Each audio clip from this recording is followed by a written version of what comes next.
We're really here. Bienvenidos, welcome. I'm going to ask that we bring in any Sangha from the lobby, gently. Come and take a seat.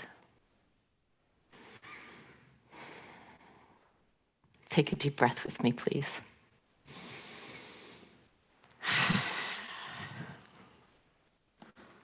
It's been 3.5 years since I've been able to welcome you all. So I'm a little emotional.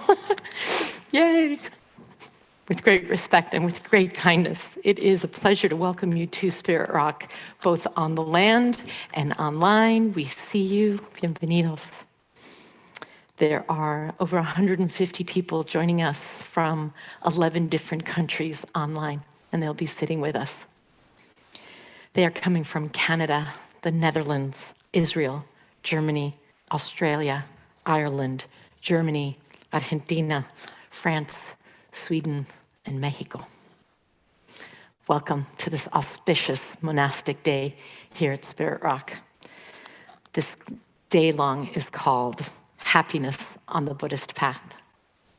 Our teacher, Ajahn Pasanno, is here with us again. We are so grateful to have you here. We'll be sitting today from 9 to 5 p.m. Pacific time. All times will also be Pacific time. Just keep that in mind. The team would also like to acknowledge and give gratitude and support for the support of Ajahn Karunadamo, who will be visiting again in October. Put that in your calendars. All the monks from Abhayagiri Monastery who are supporting this class in person, and the lay community that has come with them to support them here today. It is a gorgeous morning here on the land. The hills are golden, as we love to see them. The hawks are up in the trees calling us all to come together. And the meadow, that beautiful meadow, is going to be warm, and there will be benches to welcome you back to go and have your meal and your breaks there. Spirit Rock is located both online and globally in the San Geronimo Valley, which is part of unceded Coast Miwok ancestral territory. We honor them by mentioning this. When we say welcome, we welcome you all parts of you, color, culture, gender, orientations. Whether you have been sitting with the Dharma for over 50 years and coming to this land for over 35 years, or if this is your very first dip into meditation, bienvenidos and welcome. And if we can make you feel any more comfortable, please grab any of us and let us know what we can do. If we haven't met yet, my name is Maria Cristina Tavera. My friends call me Christina. These days I'm offering online hosting, but prior to COVID, this was my spot right here. So I am thrilled to be with you again. And if you're a volunteer and I kind of yelled at you back in the day, I'm going to just apologize right now, and I'm sorry. It's a new thing. It's a reset. I'm sending gratitude to the entire Spirit Rock team, those who welcomed you out at the gate, those who welcomed you into the building, the registration folks on the phone, all those parking peeps, the endless support of the event team. We have Aaron, we have Z, we have Monique in the back, we have Ileana online, we have Emily and her team, and yes, the extraordinary volunteers who have name tags, so please make sure to thank them when you see them. It has taken a village to get here today, as it always has, so welcome into the village. I want to thank you specifically for your generous donations, your registration fees, the love notes that have kept us very bolstered in these very interesting last 3.5 years. And I wanted to acknowledge as well that there are countless hours of volunteers behind the scenes answering emails and sending out flyers. We could not do it without their support. So again, thank you for that. On monastic days here at Spirit Rock, we share all your registration fees with our teachers. So know that 50% of everything that you've offered so far will go to the monastic teachers. In the classic 2,000-year tradition, The teachings today are being offered freely as well. There are free copies of books and writings from the Bayagiri Monastery on the table outside. Anyone joining us online, their website also has free PDFs, so please make sure to look through those. All those books should go home with you today, so please be generous with yourselves. And our monastic teachers actually need and rely on our support.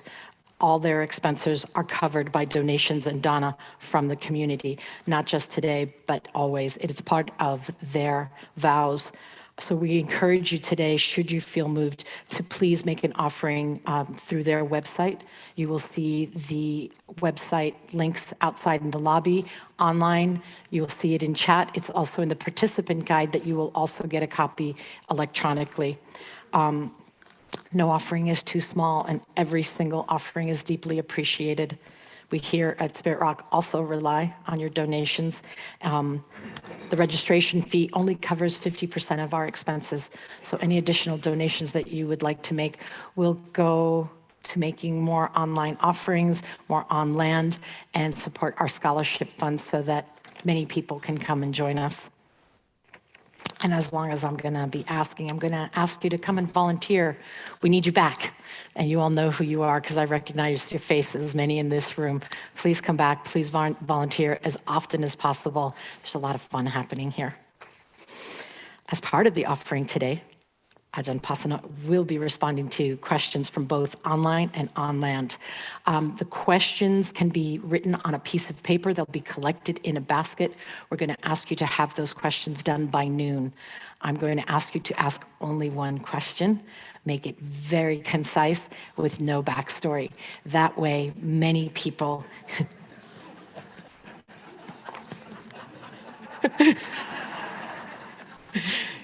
You're not going to hear the backstory anyway. I'll read the backstory and I'll send you metta. Just make it short so that way we can get as many of you in there, and we will be doing Q&A starting at 1 in the afternoon. So feel free to do that. Okay, those of you online, go get a beverage, go get settled. Those of you here, a couple of housekeeping notes. Again, those of you who've been here for a long time have heard many of these. We're going to encourage you today to stay in the hall. Please stay with your practice. Only go out if you need to for bio breaks. And let's try to keep those doors really silent. Bathrooms are at the end of the lobby. Those haven't moved. Tea and snacks are available for purchase in the tea lobby. Please do not bring food in this hall, but when we do take a meal break, you can go anywhere on campus to enjoy your meal, except for those beautiful wooden gates. We do have a silent retreat going on up there. The meadow is pretty luscious, so go check that out. If you are not using any of the equipment, please leave it back in the closet so that someone else can enjoy it. Feel free to be in lying down position, standing position, or sitting position as you need. If you are going to be standing, we do invite you to stand in the back of the hall. There are also a couple of cushions if you want to do lying down. Please be mindful that we do need aisleways so that the monks can come in and out, so that you can come in and out. So make sure to leave those aisles open. My phone already went off in the hall. How's your phone? Are your phones paused, off, in the lobby, in here? Let's just take a minute to make sure those are turned off.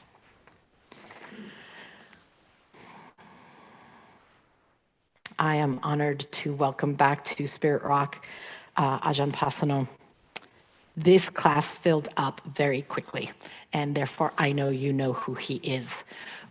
But the beautiful phenomena of COVID has brought many new faces and new practitioners to Spirit Rock, both online and here.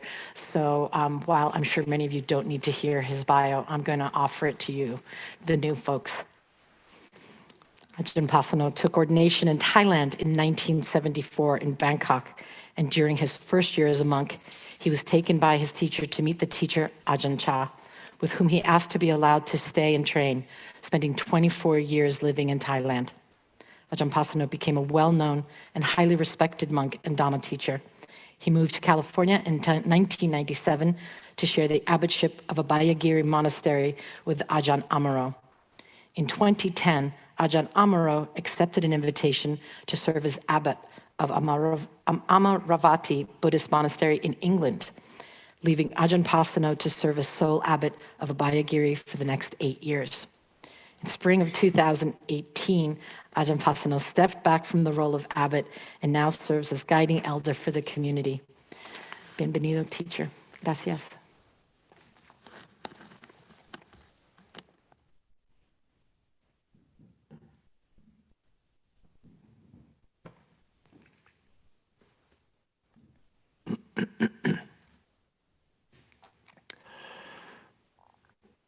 Good morning, everyone. It's really lovely to see so many people out here coming to spend the day in meditation, in listening to Dhamma, seeking the Dhamma. And it has been a long haul for all of us. So I think nice to be able to come together and share. One of the qualities that the Buddha points to over and over again as a indispensable spiritual factor is Kalyanamitta, having good spiritual friendships.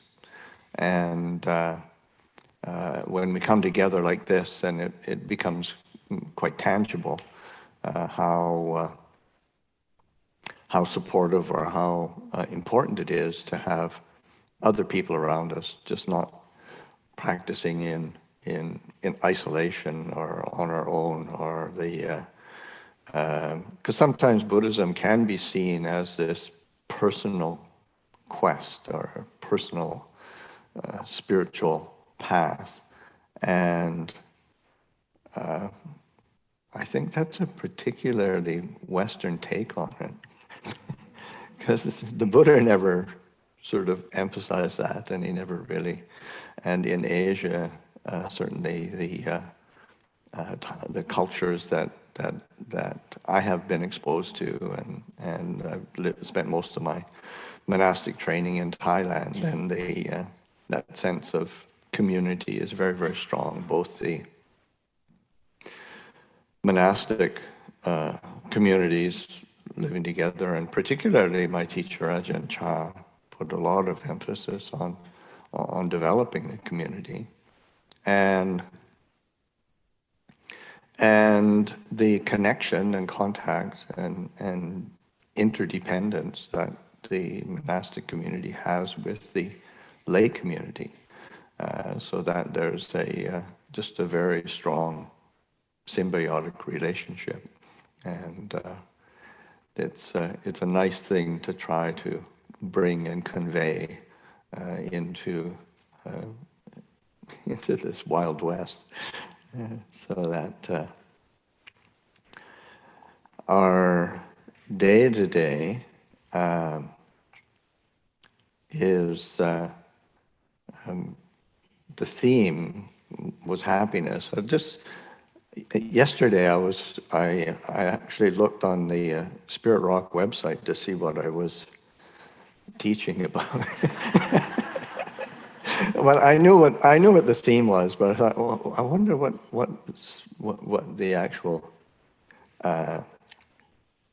blurb was, and I thought I'd read it because it's actually quite beautifully written.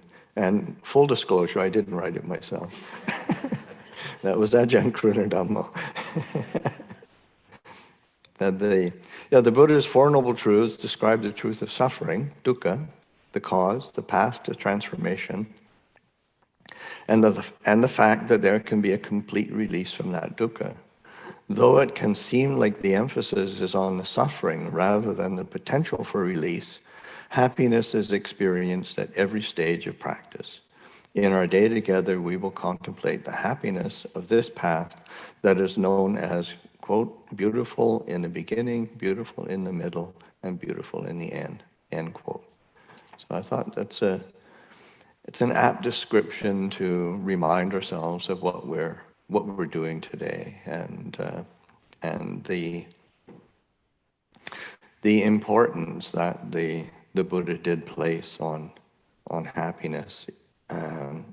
Of course, when you hear the Buddha in the discourses emphasized over and over again, I teach only two things: suffering, ending of suffering. And the mind tends to gravitate to the suffering and forget about the ending of suffering. So that it's important to get these aspects in balance, and to recognize that part of the and not a small part of this path and this teaching is learning how to foster well-being and happiness. And again, when we think of the kind of the depiction of Buddhism as being a path of meditation on its own, and an individual quest, then it does. You really have to blink yourself to keep propping that up, because it's just the fact of us coming together today and it taking place at Spirit Rock, and as Christina had just mentioned, all of the staff volunteers of Spirit Rock that help out, and there's a huge crew of volunteers and people who are dedicated to keeping this place going and making it available for people. And one of the aspects is really fosters happiness is gratitude. So that if we keep thinking about ourselves all the time, then mostly what we come up with is our deficiencies and our flaws, and then that's not to disregard them, but it also sort of tends to forget the aspects of the things that we are rely on other people, depend on other people, and how the complicated web of conditions that need to be in place for anything to take place. So that sense of a sense of gratitude for all the various contributions and roles that are played in as a part of our life for us to function on a day-to-day basis, as well as to participate in something like a day long here today. That sense of gratitude is really an important quality to be returning to, and of course, and there tends to be that part of us that then sort of nags and wags its finger. You should be grateful, and I think one of the things that's really important is to really identify that voice in ourselves that is kind of picking up on the negative or the deficient, and just kind of humbly acknowledge how pathetic it is. It seems so sort of logical and correct sometimes, but it's just so important to just, oh, you poor thing, and give it some space. And then you find that when you know, that sense of gratitude really does start to take root, take hold, become a lot more momentum in the heart, and that's a source of happiness and well-being. It's one of the things, like gratitude, happiness, giving, sharing,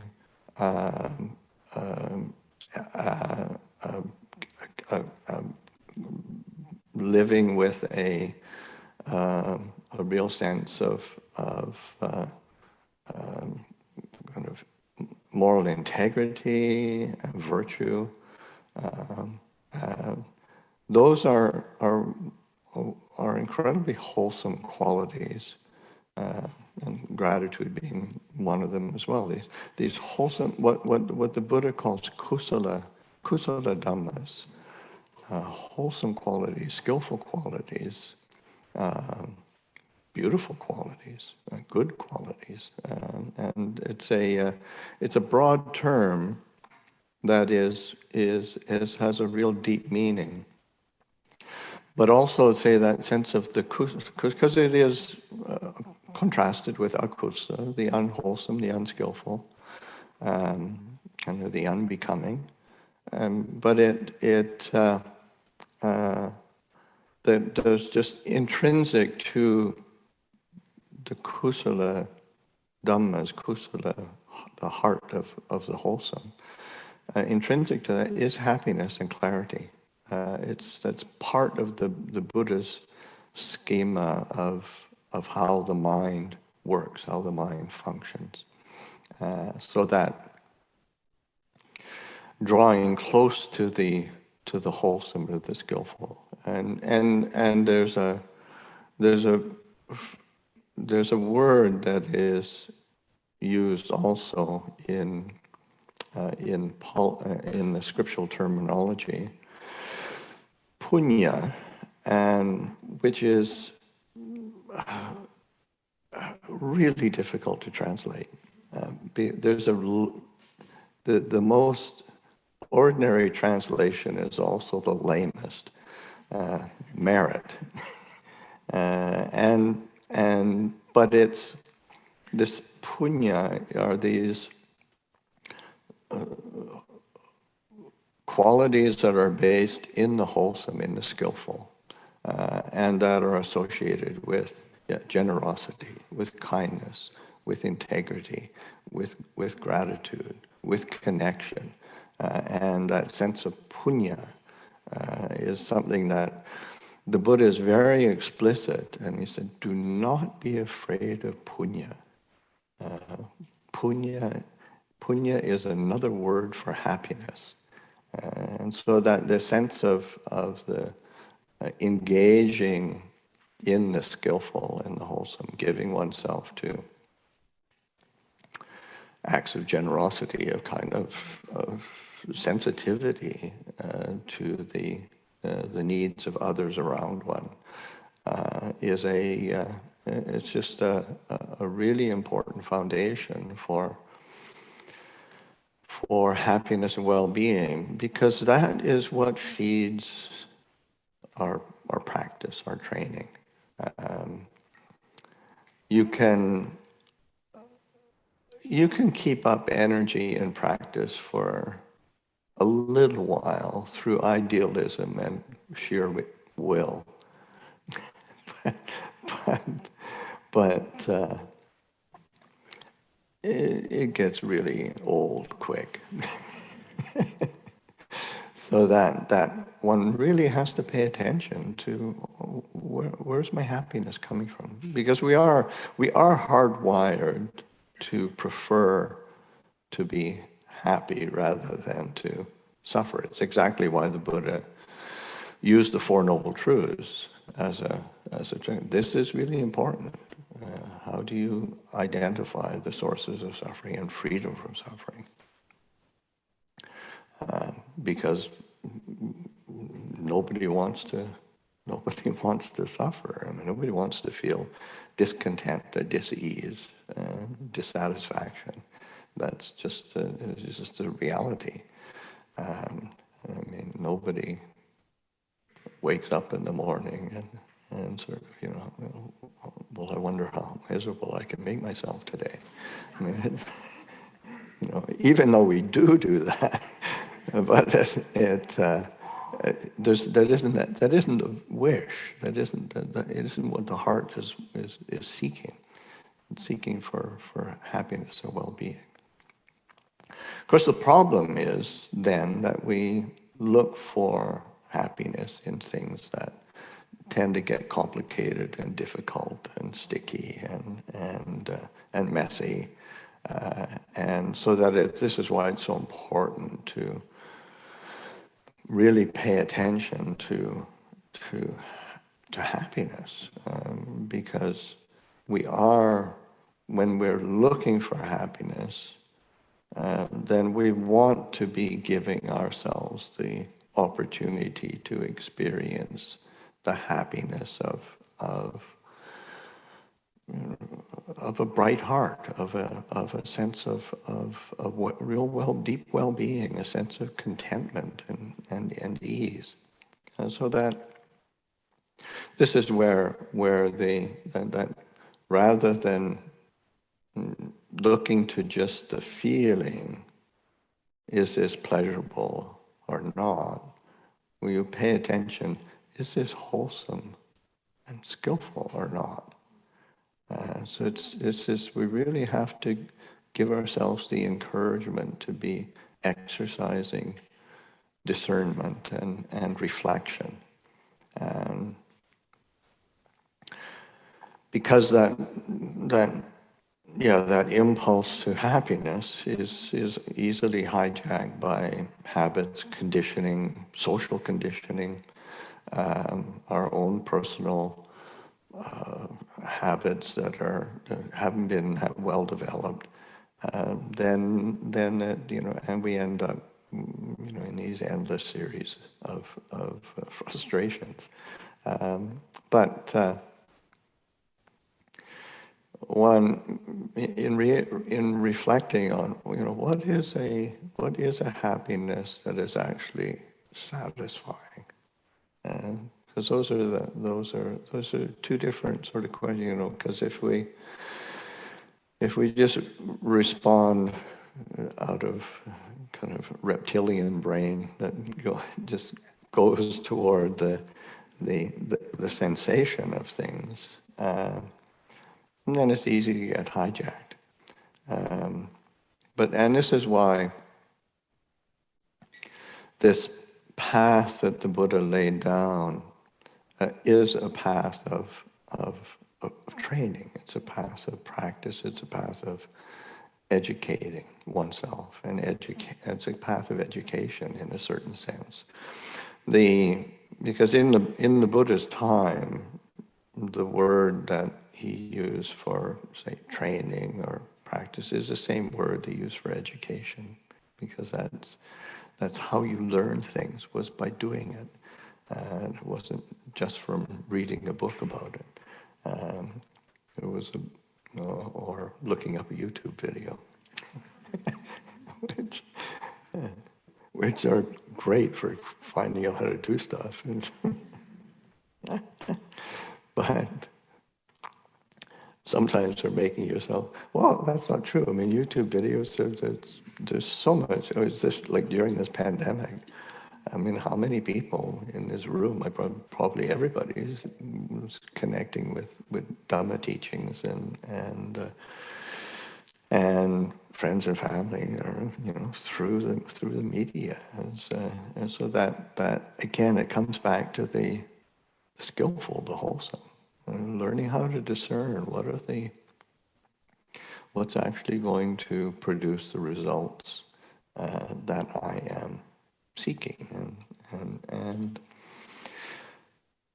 and wanting, desiring. So which brings a reflection to another aspect, in the sense of when I say, when you want to pay attention to what you're put effort towards what you're desiring, because we desire to be happy. And well, didn't the Buddha say desire is the cause of suffering? And of course he did. But, and there's always a but. Um, there's two different words for desire in the scriptural language. And when, like in the structure of the Four Noble Truths, the Buddha pointing to the cause of suffering. Cause of suffering is desire, craving, thirst, tanha.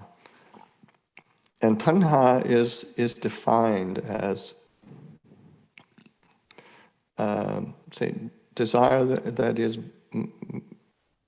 necessarily bound up with greed, hatred, delusion. And there's kind of the stains within the heart that obscure truth and reality and well-being. They're conducive to more obscuration. So that tanha is always going to lead to suffering, that form of desire. But then the Buddha also points to something called chanda, which is when, if you look up a Buddhist dictionary, the very first definition of the word chanda will be desire. But, of course, it's a different word. It has a different constellation of meanings in the sense that it is desire, but more in the sense of like motivation and that impulse to gratify. But then because and chanda on its own is usually seen as an important element. Like in the teachings that the Buddha gave, there's sets of teachings the Buddha gave as the wings to awakening, 37 wings to awakening, and then there's within that is a subset called the 4 bases of spiritual success. And so that there's 4 qualities that if one's looking for success in one's spiritual path, there's 4 qualities. And the very first quality is chanda, is desire.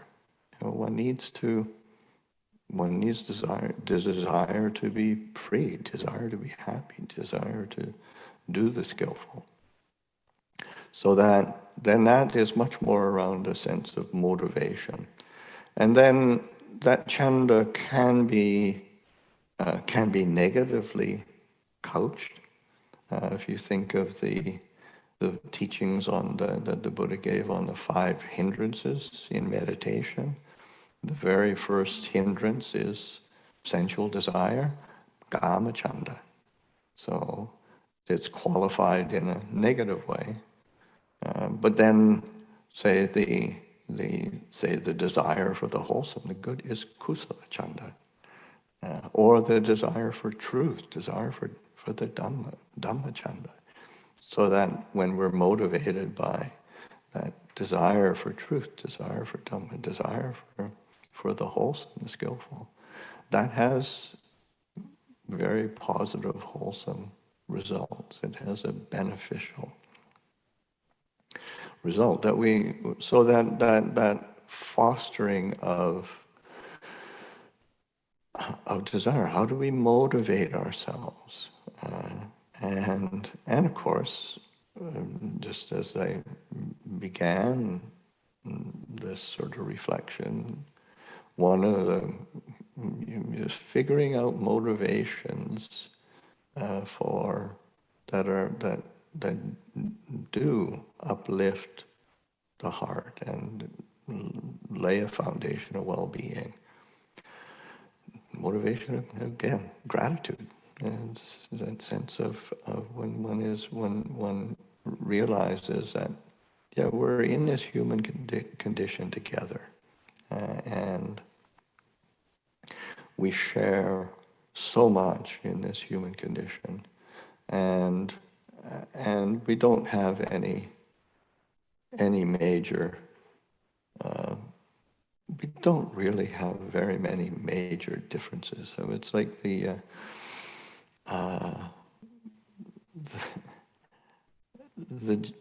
compared to the animal realm, the genetic diversity of all the different races on the planet are just minuscule. And of course, again, where we say we tend to grab on the differences, but that's it just reflecting on reality and truth. And you say, oh, we share so much.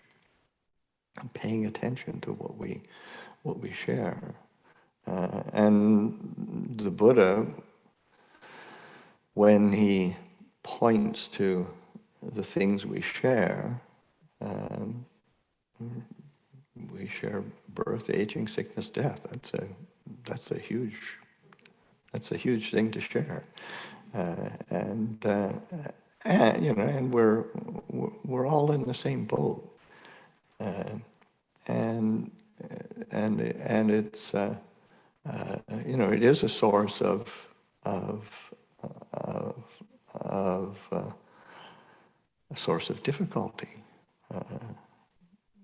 Just being born, aging, experiencing sickness, finding separation, and just even the contemplation of a separation from ourselves, from the world around us. Well, this is difficult. Or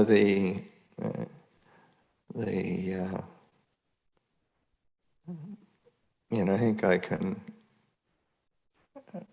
because I'm amongst the demographic. I mean, there's a lot of old people here. so it's that reality that aging bodies are not much fun. I mean, sometimes young bodies are not much fun. But certainly it's aging, and that's what I remember. One time I was I knew a teacher in Thailand who I traveled with and translated from time to time. He's a very skillful teacher, very well loved in Thailand, and when he began public talks, and his public talks were hugely attended, and oftentimes they would be put on television and radio, but he would always welcome everybody, and just to give a welcome to everyone here, as welcome as brothers and sisters in birth, aging, sickness, and death. And it's a real beautiful way to shift attention. Again, shifting away from the personal, and then that sense of, what do we have that we can be grateful for? What do we have that we can share? What do we have that we can give? And because sometimes when we think of generosity, then we think of giving in terms of material giving. And do I have enough resources? Do they have enough? Do they have too much? But think when sometimes that thinking gets in the way of generosity, and also it's much more. Can we give time to each other? Can we give that gift of just being present? And then generosity comes from that. A response that is appropriate comes from that. And just the act of being attentive to the presence and needs and reality of others is it's really important, and it's an act of generosity.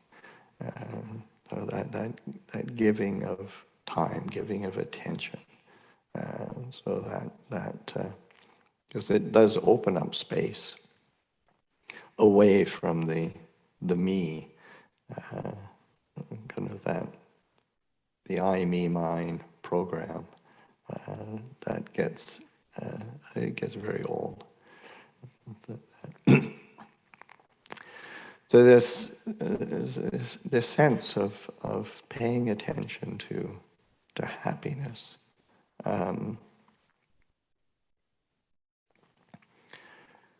in its foundational level. What are the foundations? Because if we don't pay attention to the foundations, then it's hard to maintain the actuality. Because then you could easily sort of say, well, yeah, just happiness on the path is, well, 4 Brahma-viharas, go for the loving kindness, compassion, sympathetic joy. These 4 Brahma-viharas, these lofty ideals,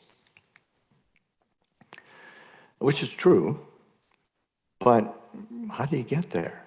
And so that I think it's so important to pay attention to the roots, to the foundations, and that when we pay attention to those roots and foundations, then it lays that base that we can build on, and then nurture and foster these different avenues of well-being and happiness, and that is practice. That's training, and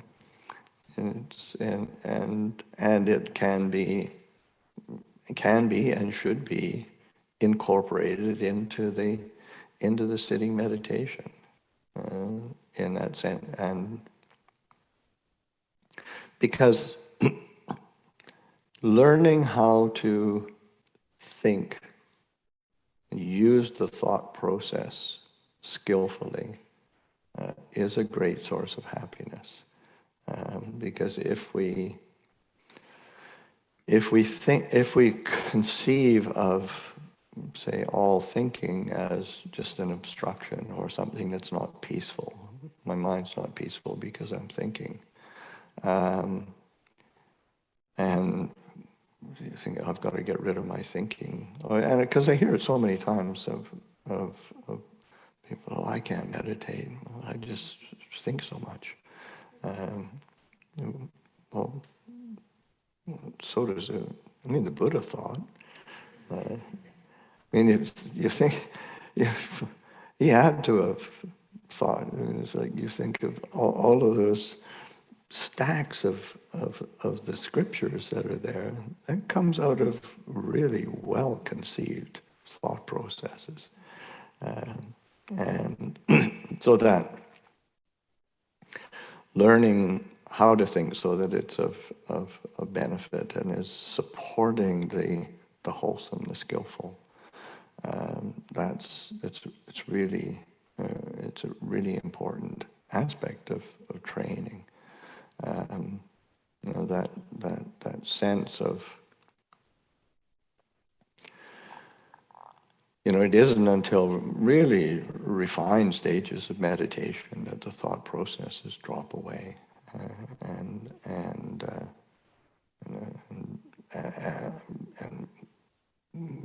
most meditators don't even get that far. So that to learn how to use thought and not look on thought as an enemy is, well, one, it's an act of kindness because these thoughts are a part of us. So how do we learn about them? How do we understand them? So that directing attention to the wholesome is really essential, really, really important. And so as we do that, just lifting up a thought into the mind of, just a thought of gratitude, just thinking of that, or a thought of sharing, Just that sense of just being attentive to others. That's a really wholesome thought. It's the thought of coming to a day-long meditation at Spirit Rock is a really wholesome intention, really wholesome desire, really wholesome thought processes. Because I'm sure everybody had all sorts of options, but the choice was to come here. So I think it's important to say acknowledge and recognize the basis of the foundations that we already have, and then give them more attention and learn how to. It's like a little sort of seedling that you learn how to water and look after, which for me is a really bad analogy. Like if people come and offer me plants and stuff, please don't do that to this plant. I usually have to find somebody who's really able to look after them. But I think, similarly, just looking in terms of the mind, ourselves, just knowing our strengths and our weaknesses, and that's a part of training. It's not sort of wishing that you're somebody else or something else. It's like, what am I working with? How do I work with it? How do I enhance the things that I am good at? How can I enhance the things that are my strengths? And how do I undermine and relinquish, let go of the things that are, our weak points, are places where we get caught or trapped? And so it's this is how we train, and just that sense of wisely reflecting is a skill that we have to be willing to develop.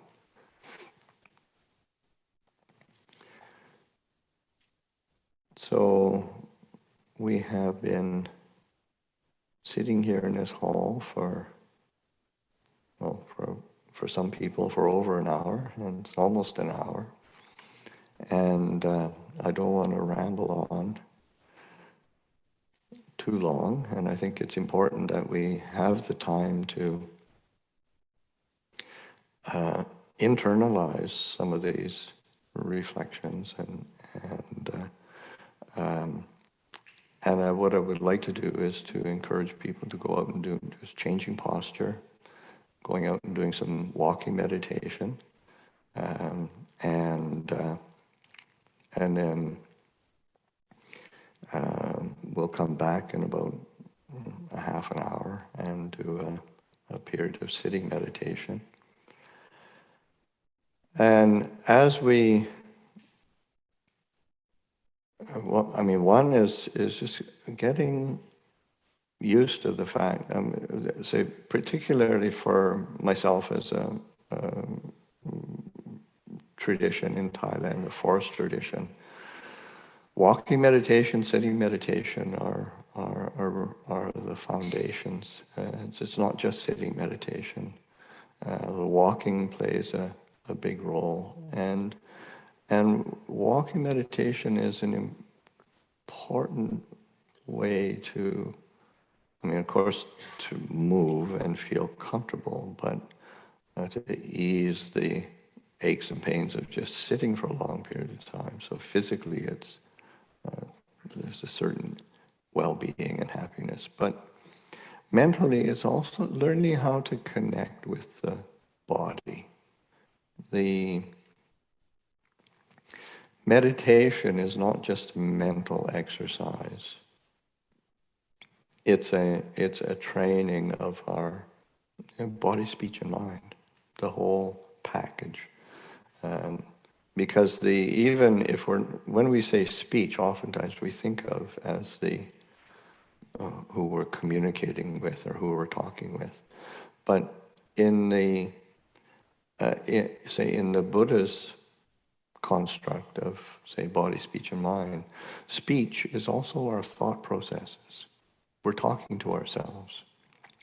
So that learning how to train the thought processes and the speech that is internalized. So today, as a general rule, we're trying to keep more noble silence, not engaging too much. But that doesn't, it's not just an external restraining of speech. It's sort of the internal restraining and training of the thought processes, and of course recognizing what's the content of that thought, what's the motivation of that thought, what's behind that thought, because that sense of coming back to how do we discern between tanha and chanda, desire that always leads to suffering, and chanda, desire that opens a way out, opens a way of freedom, a way of release from suffering towards happiness and well-being. So just learning how to reflect so that, and you can't think your way out of this. You have to come back into the body. You have to come back into the heart and let things settle so that there is a continuity of awareness and attention. The foundation is always a clear knowing.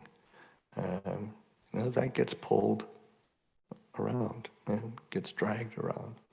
So just learning how to come back to a quality of attention, awareness, knowing clearly. And we'll go, there's plenty of space around here. It's not even that sunny today, so that people want to be out in the open, or there's lots of shade in different places, areas around the building.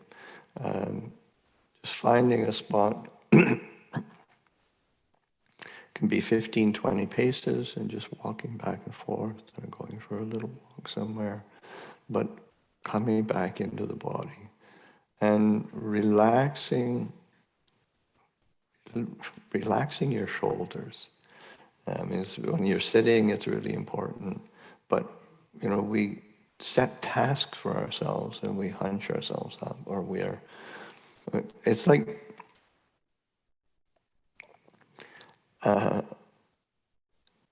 if you've ever you go to a crosswalk in America, and it's peculiar to America. I mean, it's not that there aren't crosswalks in the rest of the world, but and I haven't paid attention in Canada because I don't rarely go back to Canada, but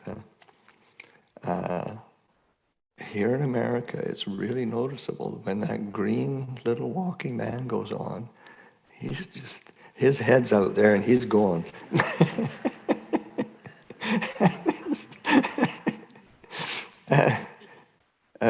I have been told that in Europe, the actual figure is more, it's green and it's upright and walking, and so it's cultural differences, and so that. But it really depicts what okay, walking. Okay, I'm going to get to that as quickly and as efficiently as possible. Which is, we're not going anywhere today. We're here, is walking from one place, one point A to point B to point A, and taking that time to come back to the sensations in the body. Come back to the feeling in your feet. I found, when I was a young monk, I just found it so helpful to come back to my sensation. It got me out of my head. and just paying attention to posture, relaxing into the posture, walking. It's very simple, and of course, being simple is sometimes not the easiest thing to do, but it's a good training. So we can go out. It is 10 o'clock now, and we can come back at, say, 10:30 and have a sit. If anybody does want to sit in the hall through the whole, as you wish, I mean, you're more than welcome. But please go ahead and do some walking and come back for the sitting.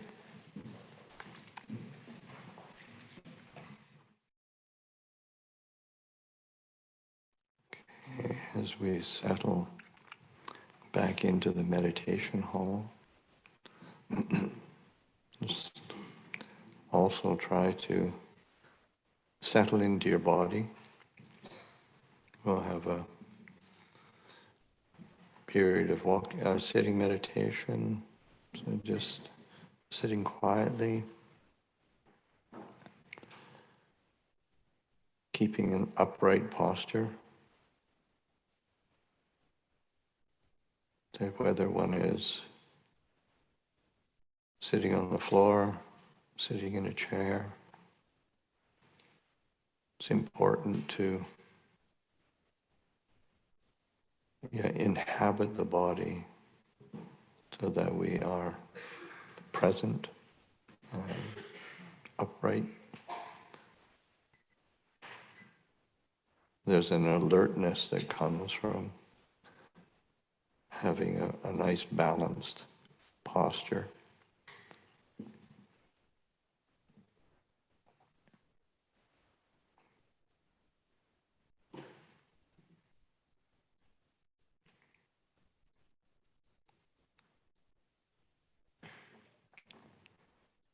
Bringing attention to the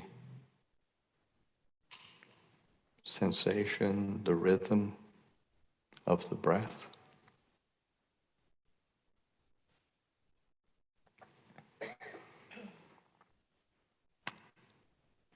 It's a really suitable connecting point between the body, the mind.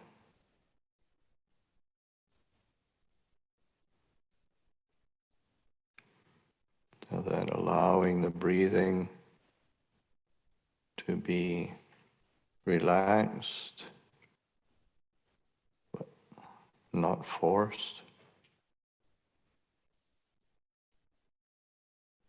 And whether it's short or long, shallow or deep,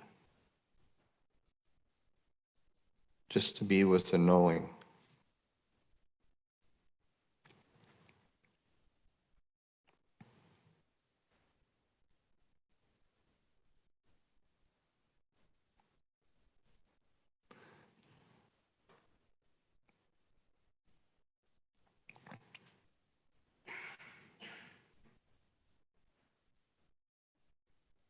Our sense of clarity and purpose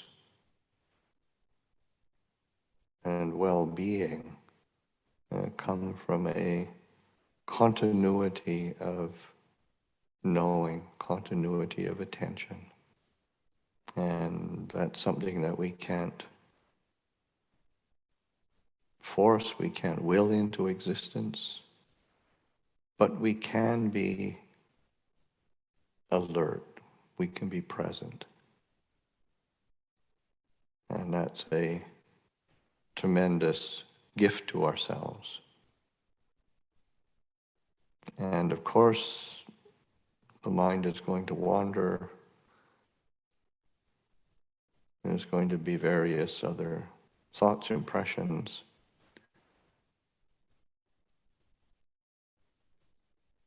And it's just recognizing what's going on and returning to the knowing.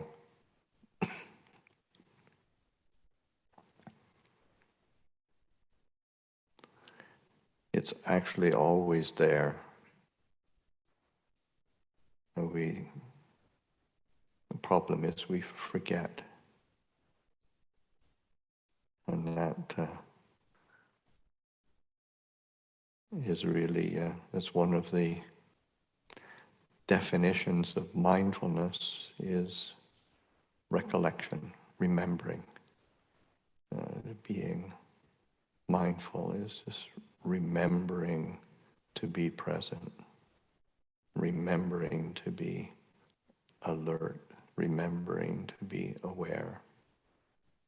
And that's moment to moment, returning to that anchor so we can sit quietly for a bit.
Okay, so we'll transition to the mealtime, meal offering.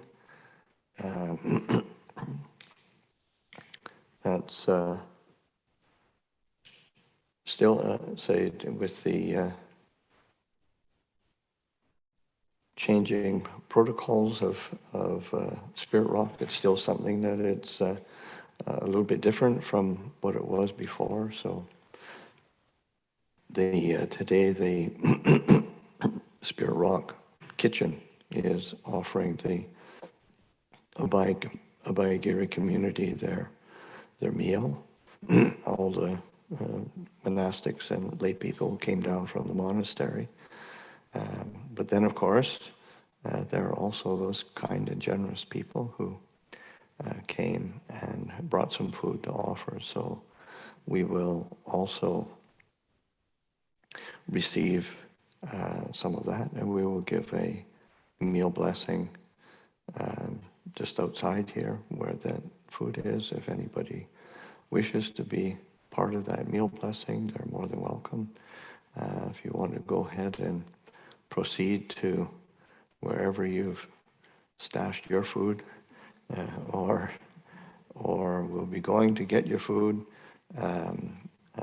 that's please. And then we will gather again at 1 o'clock for the afternoon session. So we'll make that transition.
Welcome back, Sangha.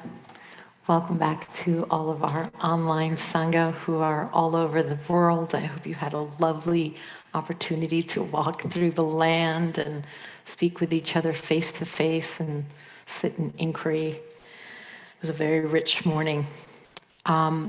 We received many, many questions from all of you and all of you online as well. Thank you so much. And thank you, Ajahn Karunadamo, so much for your part of your lunch break to help sort out all of this. What we have done is we've taken together many of the themes, the common themes that you all had to try to answer the questions of the Sangha. And so look for that piece in the answer, not necessarily look for your specific question. And thank you, many of you were really great about not writing too much backstory. So this will be done kind of as a conversation.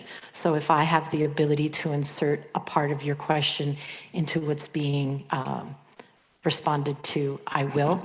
And otherwise, I think our teacher's probably going to build on these questions even further than what you thought possible.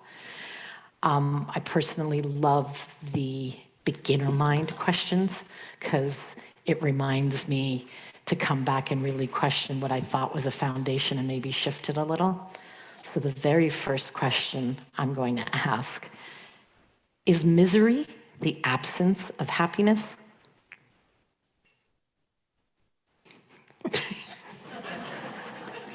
This is going to be harder, isn't it? That's a miserable question. I couldn't help. That's why I set you up with it earlier. We're going to start with this one. Great question, whoever's that one for. No, that's great. But, I mean, it also highlights, and I think it's important as we explore how we do tend to divide things up and bifurcate, and that either or, black and white, good and bad, and misery, happiness, and there is just in the English language, we place a tremendous importance on nouns in the sense of things, objects, and so but I think one of the important aspects of exploring Buddhism is to explore the continuity of cause and condition. That whatever we're looking at is actually more a verb in terms of it is an ongoing process that is conditions contributing to each other for something to manifest, and while it's manifesting, it is still changing, and it will continue to change. So that trying to solidify things or to divide them up and then feel we've got a handle on, okay, well, at least I'm not miserable, so I must be happy. So, but it's I think it is really helpful to be recognizing, and of course we're still going to do it, and even and the Buddha did divide things up as well in terms of there is this and there is that, but I think it's not believing it so solidly that is really helpful for our practice, our training, our ongoing reflection, and also as we think about misery and happiness. I mean, there is the Pali words dukkha and sukha, and dukkha being not so. I mean, it's more like it is translated as suffering, which again is actually a gerund.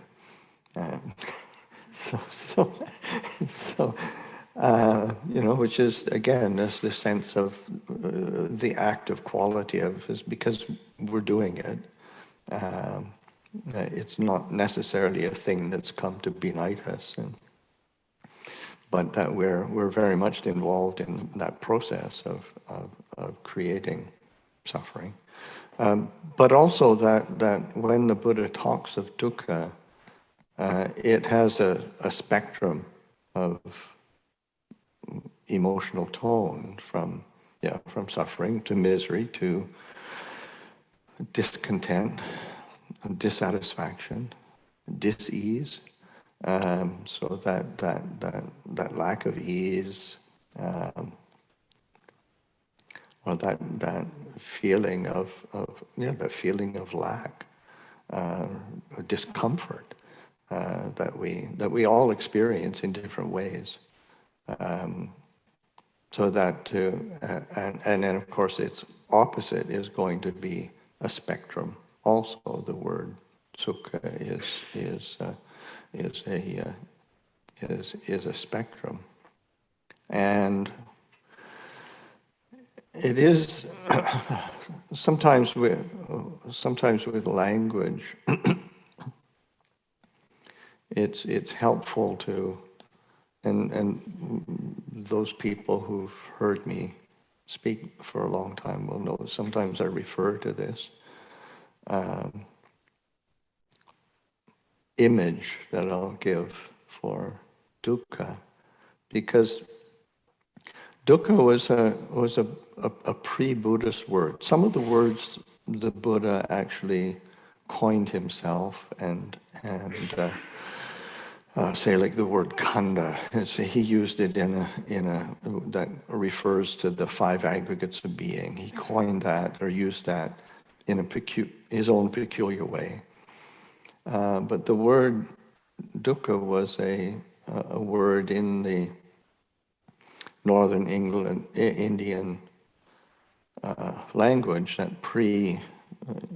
is pre-Buddhist and so quite ancient. And India has been for a long time kind of a horse culture,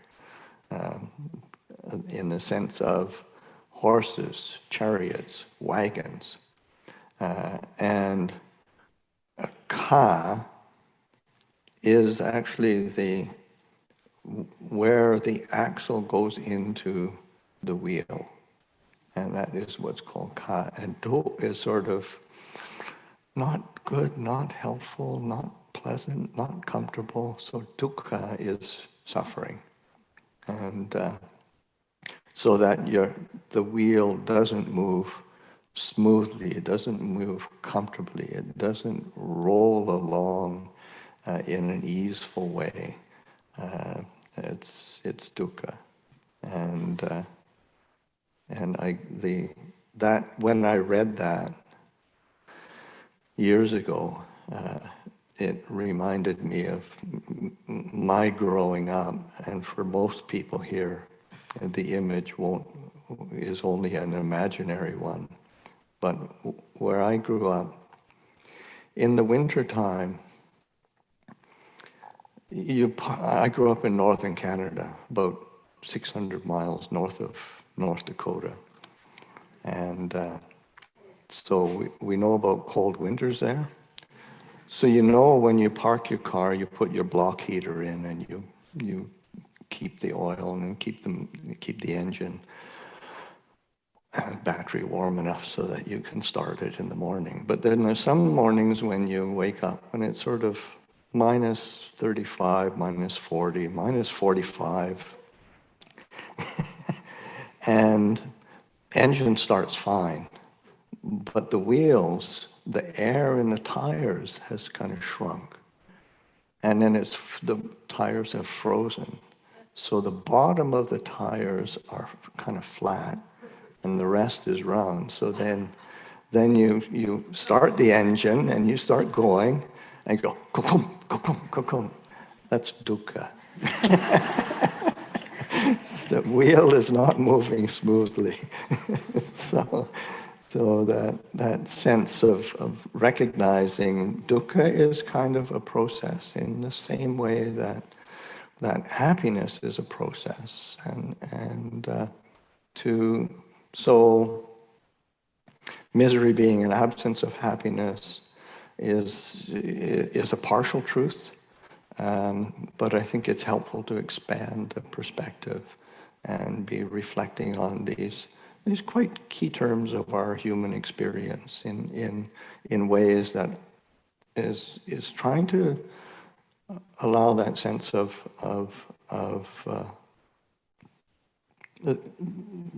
conditionality and how things are coming into being and passing away.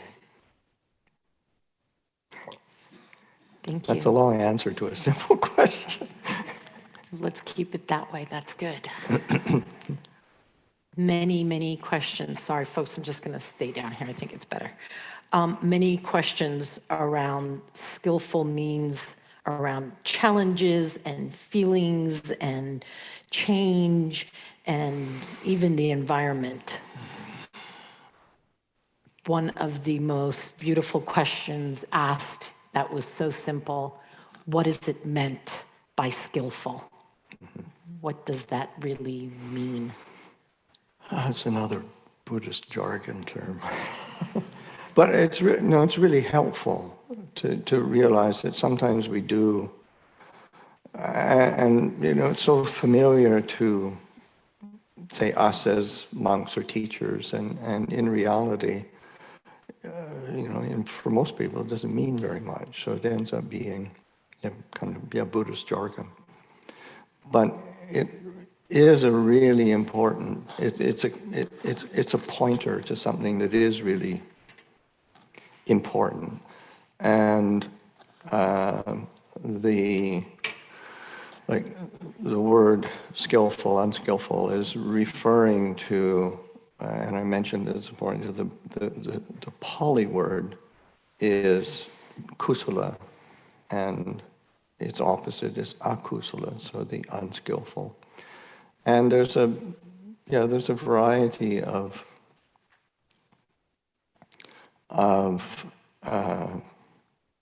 tones that are part and parcel of the skillful, or of the kusala, and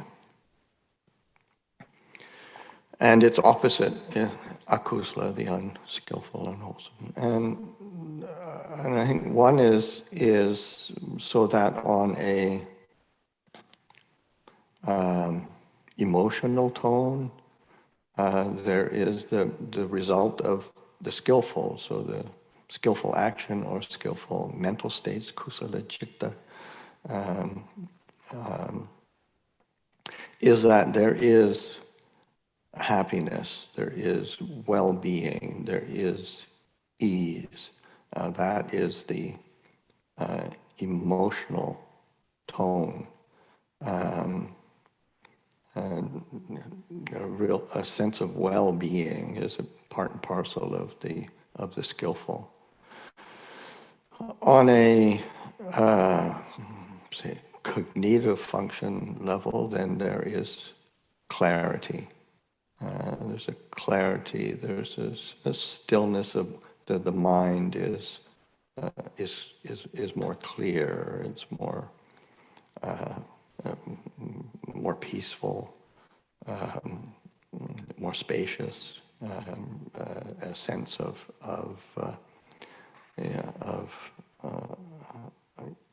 sense of spaciousness and peace, and so that sense of skillfulness is contributing to a real clarity, and of course that goes into both in terms of its tone, but also in terms of the thought processes are much more clear, able to get to think things through a bit more clearly.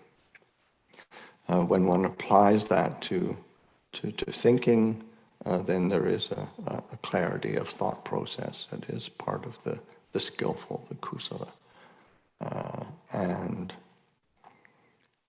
then on a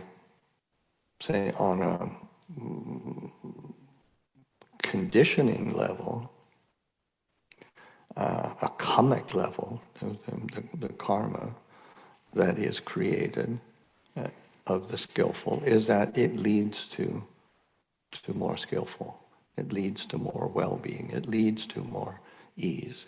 Leads to more clarity.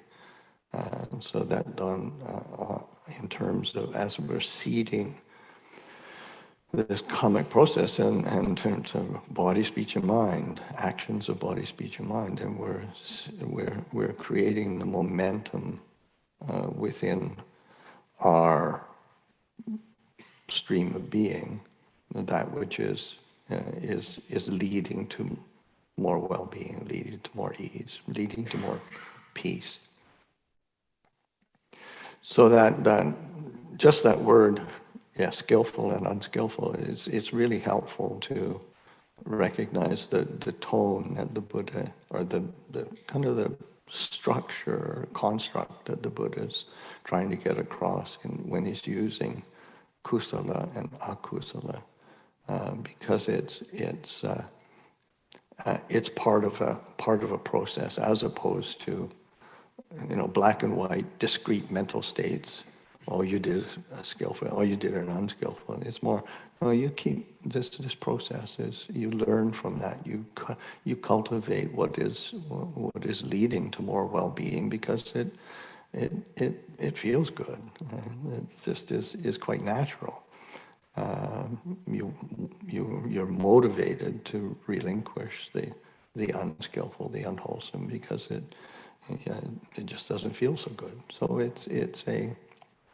but there is this process that we're needing to learn from, or investigate, or understand, and that understanding is not just, say, an intellectual exercise. You have to really learn something. You have to feel it, and that's something that remember from the time I was a young monk, and Ajahn Chah, my own teacher, saying, the language of Dhamma is the language of feeling, which is a really important sense. It's that, yes, there's all these philosophical perspectives, or are these great ideas, or are these, but it comes back to feeling. And what do we feel? How does it make us feel? How is that going? What's that mean for us?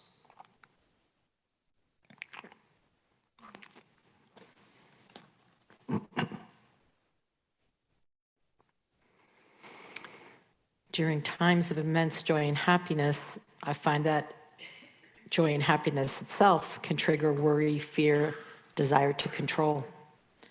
From this morning's teachings, I took that one way to skillfully hold happiness is to share it, another to express gratitude for it. Do you have other teachings or advice for how to skillfully hold happiness when it feels almost too big to release into?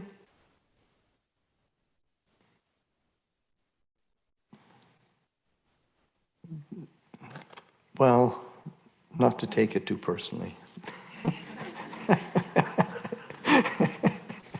So but yeah, absolutely, that sense of recognizing that, when, and it is, and great joy can be just as problematic as great suffering. And you think I've got to do something with this. So, we can make a project out of it, which is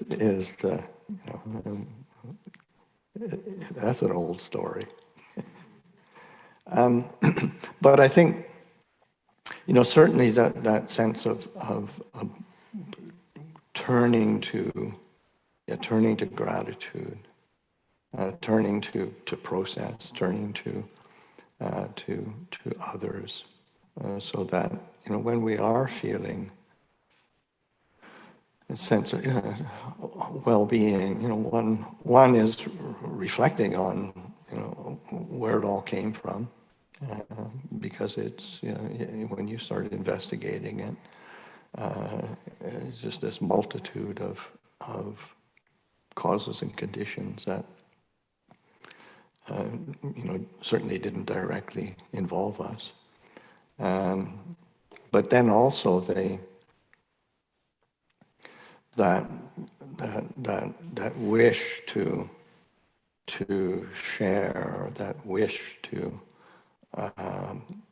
be of service to others in some way, shape, or form is really, really important to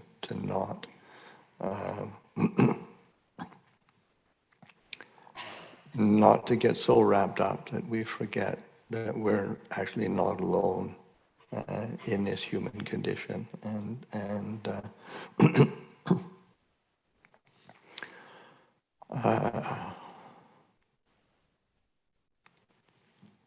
that said, you also have to use wisdom. We're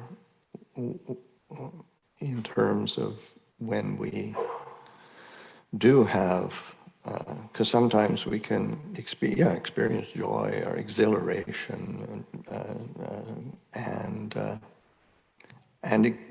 then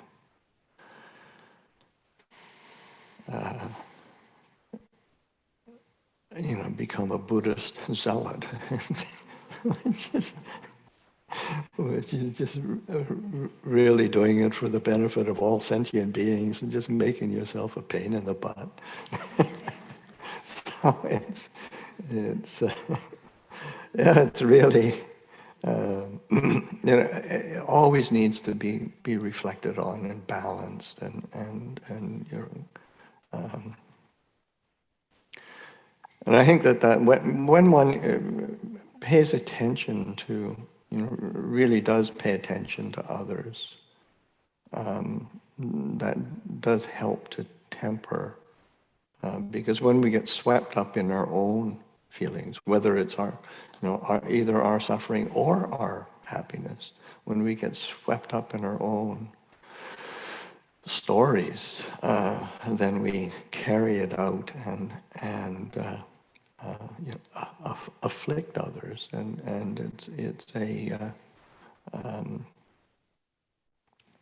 it is important to be quite attentive. How is it all landing? Is it, and that's one. Is it useful? I mean, that's like in the Buddha's encouragements around, say, like right speech, because something should be true. It also has to be useful. It also has to be the right time. So that you can say something that's true and it can be less than useful. Or even if it is true and it is useful, but the timing is off. And we can all relate to that. It was brilliant in our mind at the time, but it didn't land very well. So that sense of skillful is there's just so many nuances to it, and it does take reflection. One of the qualities that, there's actually two qualities that the Buddha points to over and over and over again as conducive to right view, conducive to spiritual growth, and conducive to increased understanding. And one is the external condition of kalyanamitta, having good spiritual friendships, having good companions in this path, and a good companion on the path is is someone who, say, supports and encourages you, but also is able to admonish at the right time and give feedback in a good way, because that's, again, that's say the duty of a good friend is to really look after each other. So that's an external condition. The internal condition is I'll use the Pali. The Pali phrase is yoniso manasikara, and it's translated in many different ways, and it's wise reflection, skillful consideration, considered attention. It's yoniso manasikara. Manasikara is like to attention or to attend to, and yoniso is the root, the womb. The yoni is the root, is the womb. So the root, the foundation of our attention, of our thought processes, of the mind itself. So that closely attending to our thoughts, our feelings, being able to, and in order to do that, yes, you have to be mindful, you have to be reflective, you have to be kind, and you can't take it all too seriously. That's because as soon as you take every thought in your mind seriously, it's it doesn't end up in a good place. So there is a certain humility of not and to a certain degree, what's the essence of the Buddha's teachings? You are not what you think. That's a good sort of aphorism.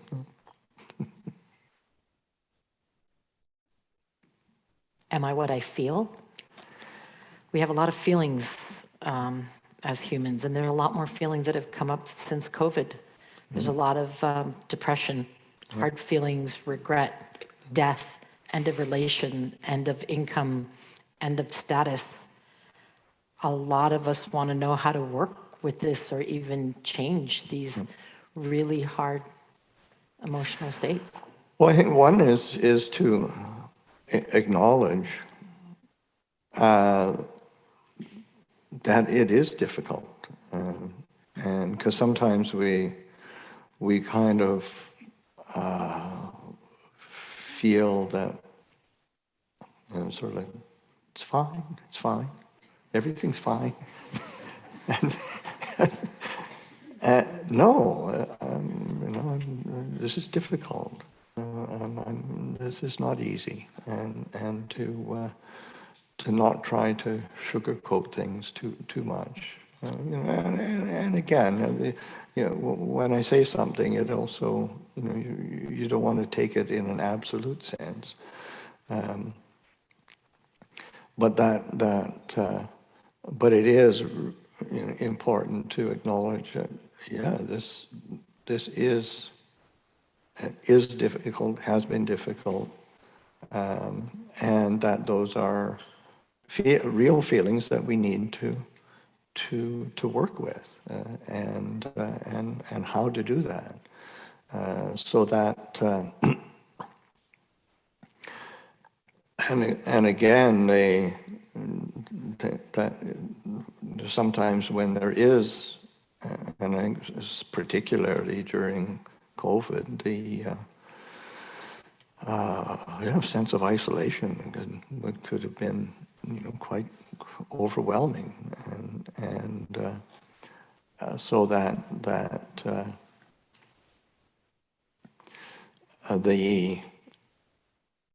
the need to be able to recognize the need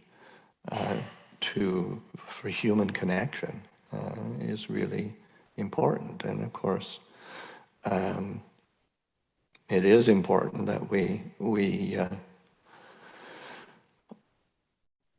in that search, expression of human connection, that we're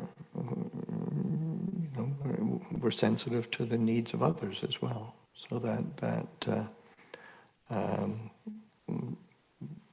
but to be able to take a difficult situation and difficult feelings, difficult emotions, and begin to at least allowing them in a space of reflection and how can I use this? How can I turn this to something that is more skillful? How can I turn this into something that is more beneficial and more nourishing of well-being? How can I use this experience so I can really learn in a way that allows me to mature and grow? Because the reality is that the human condition is not comfortable. It's not pleasant, really. We distract ourselves enough so that we can bear with it, but there's always going to be these difficult circumstances, difficult emotions, difficult people that we have to work with, and sometimes the difficult person is ourselves. So that learning how to be kind, learning how to be present, learning how to give to that, and because it's not just we have to come up with a better strategy than just, it's just an emotion, I just let it go. That it really doesn't work. Or it's difficult, so I spread loving kindness to it. It's like putting a Band-Aid on a gaping wound. It doesn't. It's not the solution. These are tools that one uses judiciously or appropriately, but you have to learn how to use those tools and working with.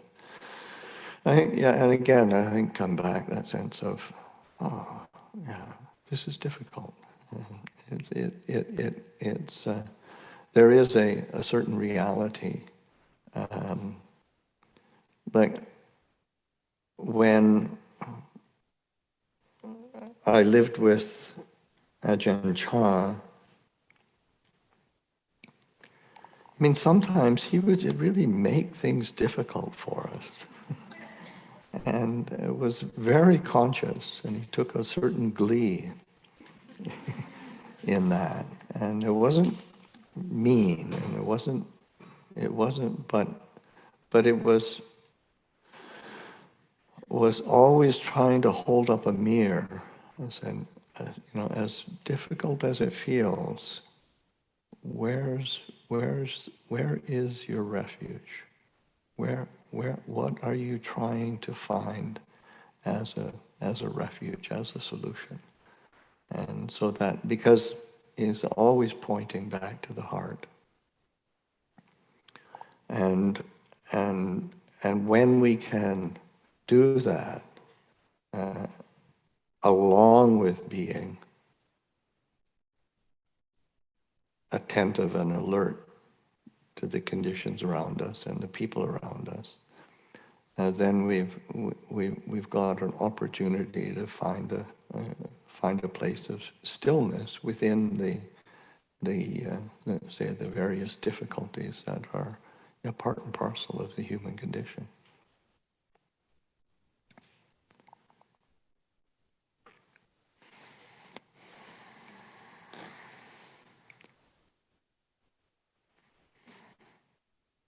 I'm going to change this up a little bit. Is physical sexual desire the same as the desire for food and water, or should it be avoided? If you're a monk, yeah, absolutely. but I mean, there's 4 monks and 200 other people. So we're way in the minority. So,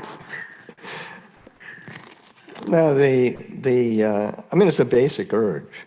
It's a basic, it's a fundamental to the human condition.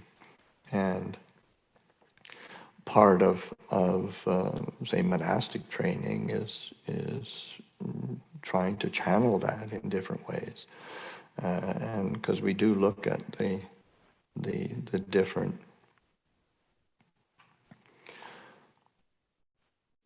fundamental draws to being and becoming, and identification, identity, and sexuality and sexual impulse is one of those. So as certainly for a layperson, then it's really important to have boundaries, because that's that sense of how do you, in the same way that in the way you relate to food, you have to have boundaries. I mean, who doesn't like donuts? you know, so, so it's Don't look at me. I love donuts. no, we just it was Ajahn Kurunama's birthday at the monastery a few days ago, and one of the things his mom used to do on his birthday was make an offering to the monastery and had a donut breakfast, like first thing in the morning.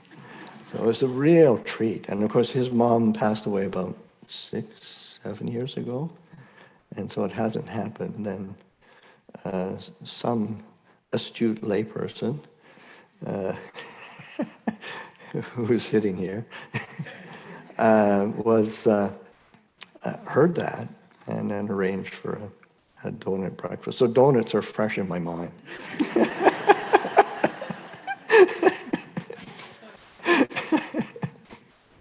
But so that there's natural attractions to ordinary things. But if we make, say, ordinary things like that a center focus of our life, then it gets complicated. So knowing boundaries, knowing restraint. It's not sort of like trying to shut it out completely, but it's like just being able to be willing to investigate what's the fundamental impulse, and in the end, what's the purpose of looking at that. So certainly within say in a lay context, then sexuality is ordinary. But if you're in a relationship, then it's just so important to have a commitment to that relationship, and the sense of trust that comes from, and this is true, whether in terms of the say like the 5 precepts, the sense of trust and ease and well-being that arises when there is a confidence that one is not being, say, physically threatened by someone, because they're virtuous and they're not prone to harming and taking life of other living creatures, or harming them in certain ways, or stealing, or lying, or just or no real boundaries around sexuality. So then the kind of, and there's one of the ways that the Buddha talks about say the 5 precepts, say not killing, not stealing, not engaging in sexual misconduct, not lying or wrong speech, and refraining from intoxicants. Commitment to a certain clarity and sobriety is that he talks about them as the 5 great gifts. Oftentimes we think of gifts as something material, but the Buddha talks about these 5 precepts as he talks about there are these 5 great gifts, and what are the 5 great gifts? And a great gift like Mahadana, and this is big deal gift, and refraining from harming, refraining from stealing, taking what isn't given. All of the 5 precepts. He says, and why is that a great gift? It's because it's based in compassion and fosters trust amongst us as human beings. And it's an incredible gift to do that. So that in terms of our relationships and giving that gift of trust is so important. As I said, I mean, being a human being it's tough already. So being able to give that gift of trust and confidence and ease is a tremendous gift.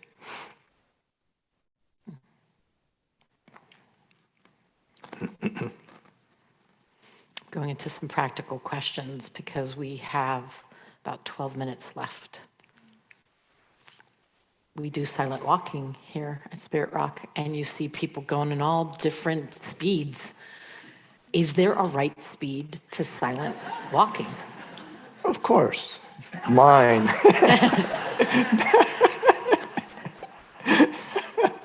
No, I mean it's taking the. I mean, classically, walking meditation would be walking a little bit slower than normal, walking back and forth as a kind of a structured way of doing it, like at Abhayagiri, our monastery. Each dwelling place has its own designated walking path next to the cabin, because we all live in individual cabins scattered through the forest, and we all have a walking meditation path, and it would be about 45, 50 foot long, which ends up being about 20, 25 paces. And so you would tend to walk a little bit slower than normal, just because you're going against the habit of, because once you get into a normal rhythm, the normal rhythm of our thoughts tends to kick in as well. So it is a way of slowing down to help create a bit more of a mirror for our thought processes, our mind. It helps to slow the mind down a bit as well. And then slowing that walking down. Doesn't have to be super slow. I mean, there's all sorts of different styles of walking meditation, but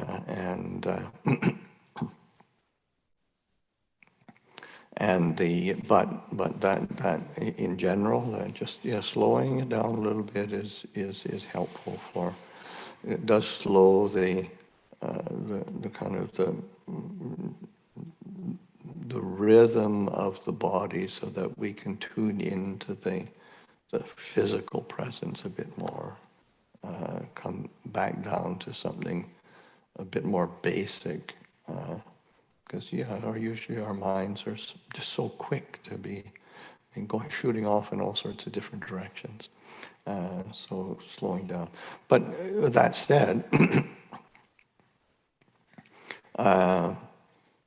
and it was actually Jack Cornfield who asked Ajahn Chah, you know, Ajahn Chah,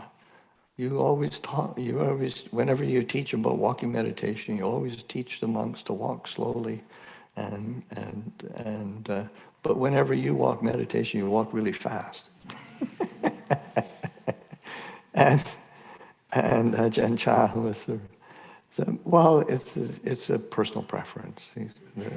I do a lot of, because he does a lot of sitting and receiving people and talking and teaching and just being there for people. And he says, when I get a chance to get up and do walking, then I want to move. And so that sort of is a physical balance for all the sitting that he did, both in terms of meditation as well as his duty as a great teacher and an engaging personality, where he sat and engaged with people. So that if one walks a bit faster or walks incredibly slow, the main thing is paying attention to posture. Or if you're just going for a walk on the land, then rather than, it's helpful to be on a trail, which, I mean, that's, especially around here, it's necessary to be on a trail, because once you get off the trails, you get into tick territory. So the trails are good. But then not having to think too much about where am I going, what's here, what's there, what's around, what birds are there. It's more than, no, bring the attention back into the body, bring the attention back into the movement of the mind. And so use the posture of sitting, because that's when when the Buddha talks of the different meditation postures or postures for cultivation of mindfulness, it's sitting, walking, standing, lying down. All four of those postures are viable, and we don't do much out of that, outside of that. So that, again, this emphasis on the continuity of mindfulness and clear awareness. It's actually interesting to recollect that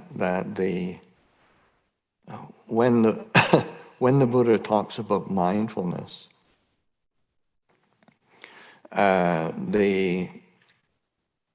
it's almost always the case that, say, the word in the scriptural language for mindfulness is sati. But whenever the Buddha speaks about sati, almost invariably he will speak about sampajanya. Sampajanya is usually translated as clear comprehension, but it is sometimes translated as alertness. A good translation that I recently heard that is very good is situational awareness, because it's mindfulness applied. You're applying the mindfulness to the situation you're in, and also the situation in here that is receiving it. And so that there's that situational awareness, so that mindfulness is not just focusing in on the footsteps, but it's also, if you're doing walking but you're also seeing what's the process, what's going on, how is it affecting, what's happening, right? Is it appropriate? Is it skillful? So there's an ongoing reflection that's happening.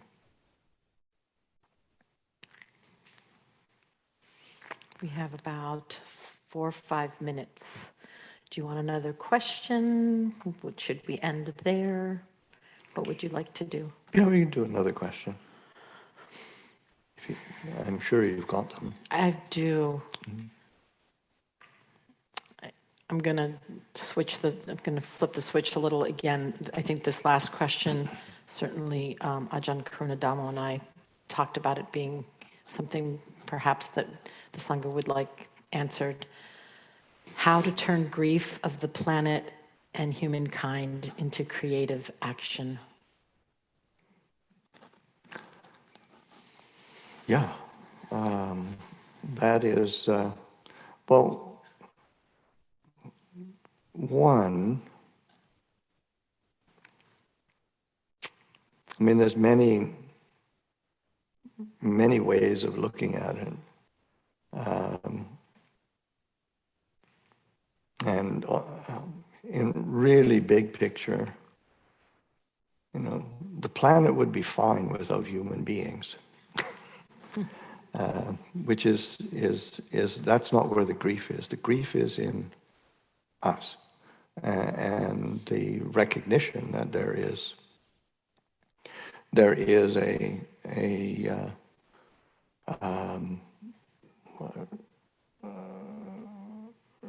it is a crisis, and it is to do with us. And I think one of the things that's important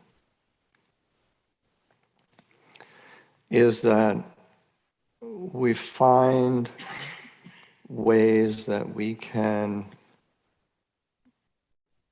contribute in some way. Again, it comes back to giving or sharing or expression of gratitude, and certainly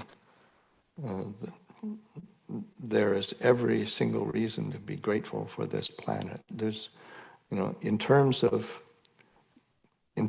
planets, this is the only one we got, and and there aren't really the conditions that have come together for not just human life but all life are actually it's not. It's actually really incredibly complex that all these conditions have come together. It's not to be taken for granted. And so to be able to find something that one feels and meaningful in some way, shape, or form, and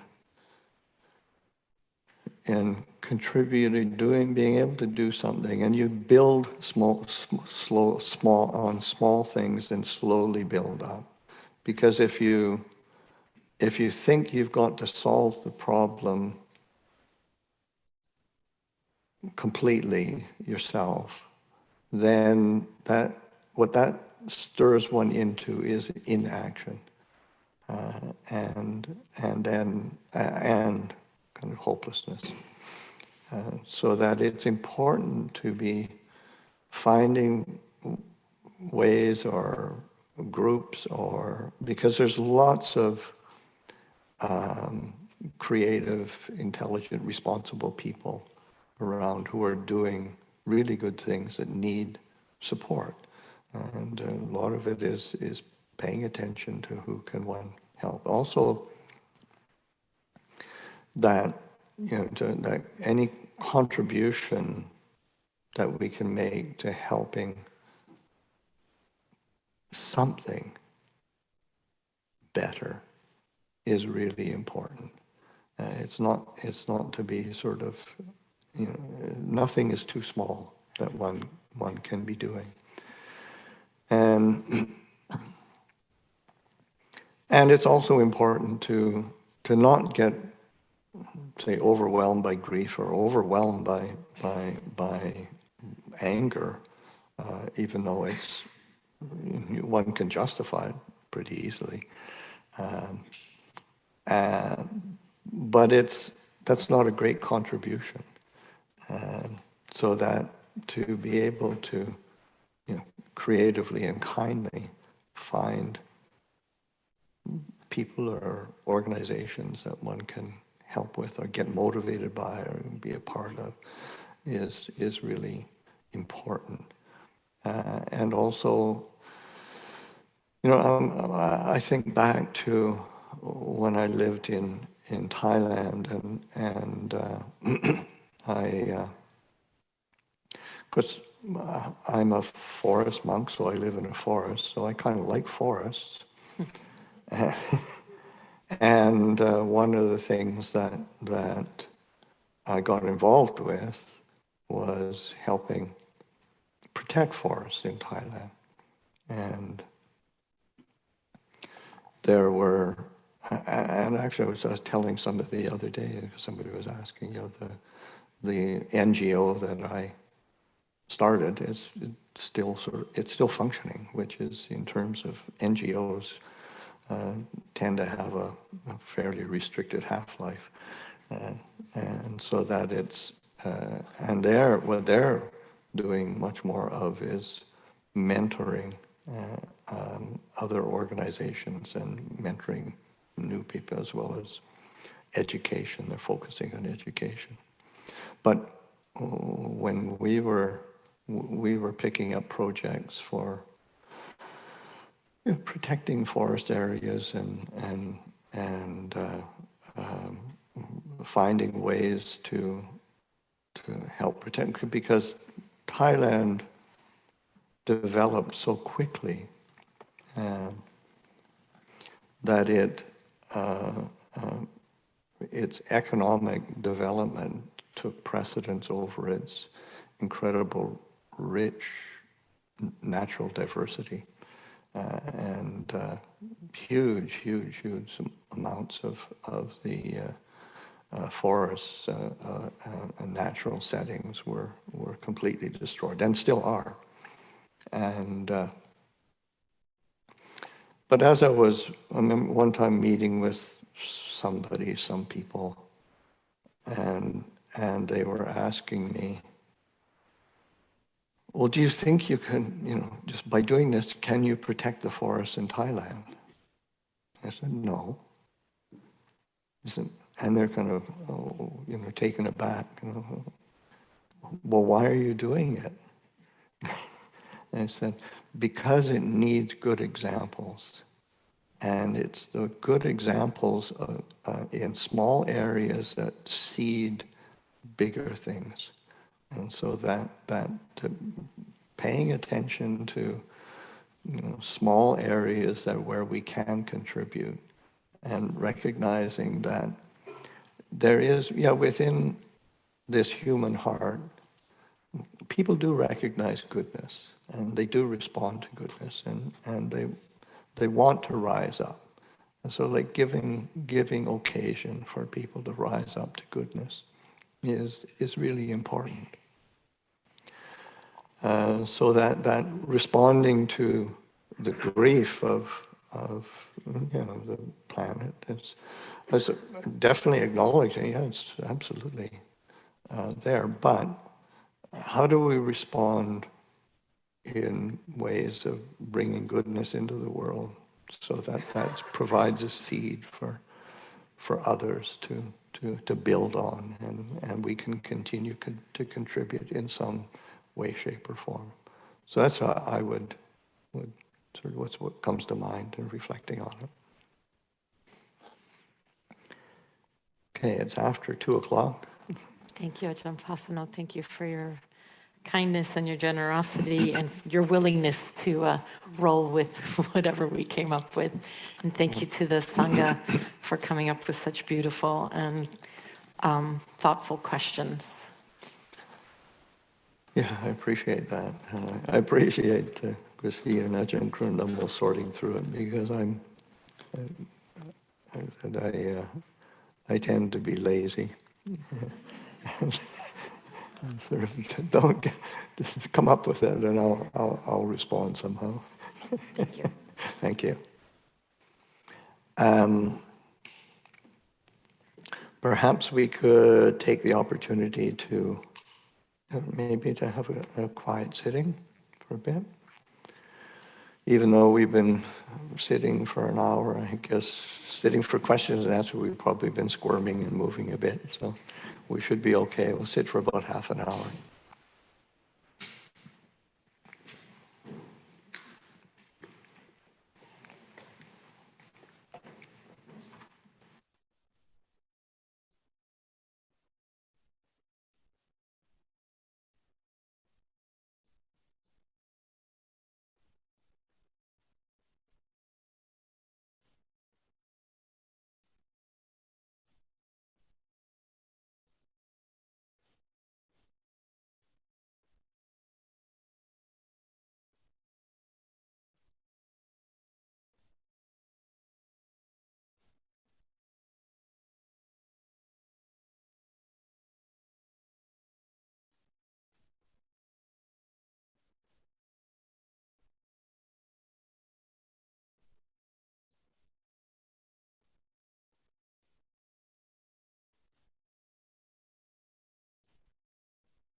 Okay, so we could transition again to do some walking meditation. And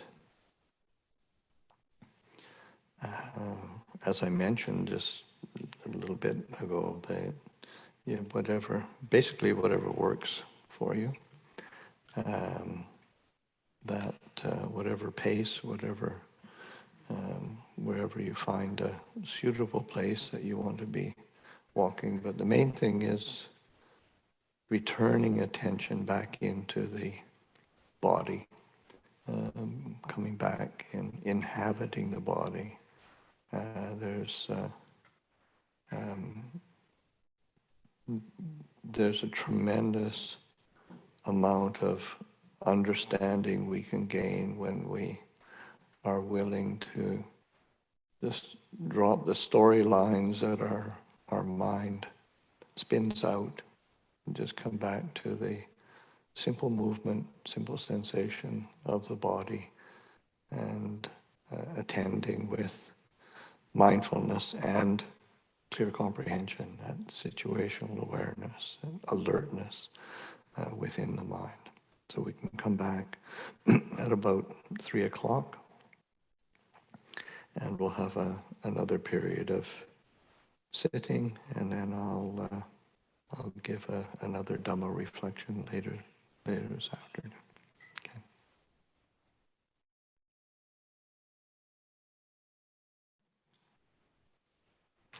Okay, taking the opportunity to sit quietly, come back into ourselves. The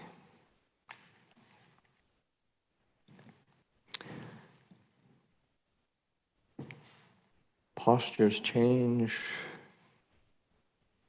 but the quality or the attempts, efforts to be mindful and alert and present remain. So just to encourage ourselves to come back into the body. The theme, of course, the theme of the day has been happiness, and it may come as a surprise or a revelation that in Buddhism you're actually allowed to be happy, and not just allowed, but very much encouraged to cultivate and develop different avenues for happiness and well-being.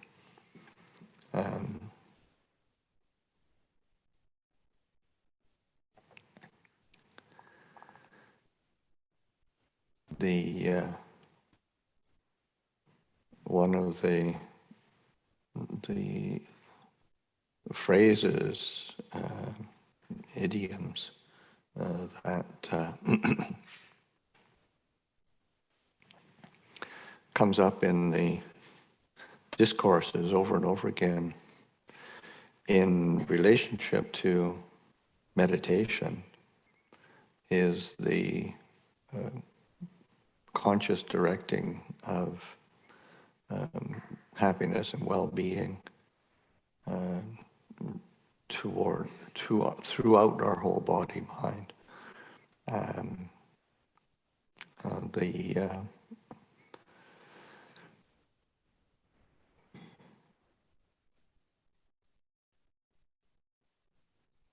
The idiom, just this cultivating of that feeling of happiness and well-being, joy, and then to be, I say the idiom, steeps and fills, permeates and pervades this whole body. with the happiness and pleasure born of seclusion. And seclusion in that sense is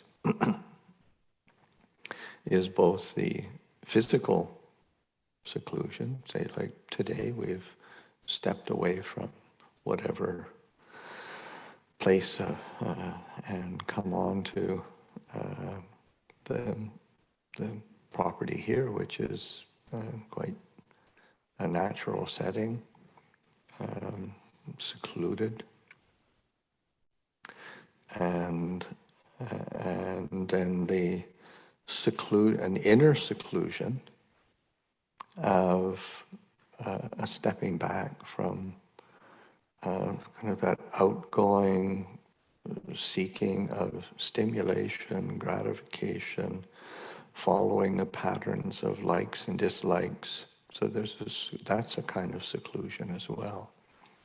And those different forms of seclusion are conducive to happiness and well-being, ease, and to consciously cultivate them. And the image that the Buddha gives is say the bathman or the bathman's apprentice taking, in the time of the Buddha, it would be like a powder, a soap powder, and then just putting a little bit of water in, and permeates and pervades, steeps and fills that powder so that it completely permeates this ball of soap powder. And it's an image from the Buddha's time that there's obviously a conscious effort that's there. It's not just waiting for it to happen to me, to be you're engaging in it, and you're a participant in that. So that taking those feelings of, okay, stepping back, oh gosh, that feels nice, okay. How do I internalize that? How do I permeate this physical and emotional, mental being that I identify as me, and how do I bring that ease through everything? So it's a conscious effort, a conscious. As soon as you use the word effort, then it starts to be a struggle. And to actually enjoy yourself meditating shouldn't be a struggle. It should be the sort of like a default option. But there is that sense of you're relaxing, settling, soothing, and utilizing that well-being and ease so that this body-mind complex experiences happiness and well-being. So that to be give oneself permission to be comfortable and easeful. It really does. It's just so important to do that, because we do sometimes associate meditation with a struggle, associate spiritual practice with a bit of strife within the heart, and to realize that there are ways to go about it that are really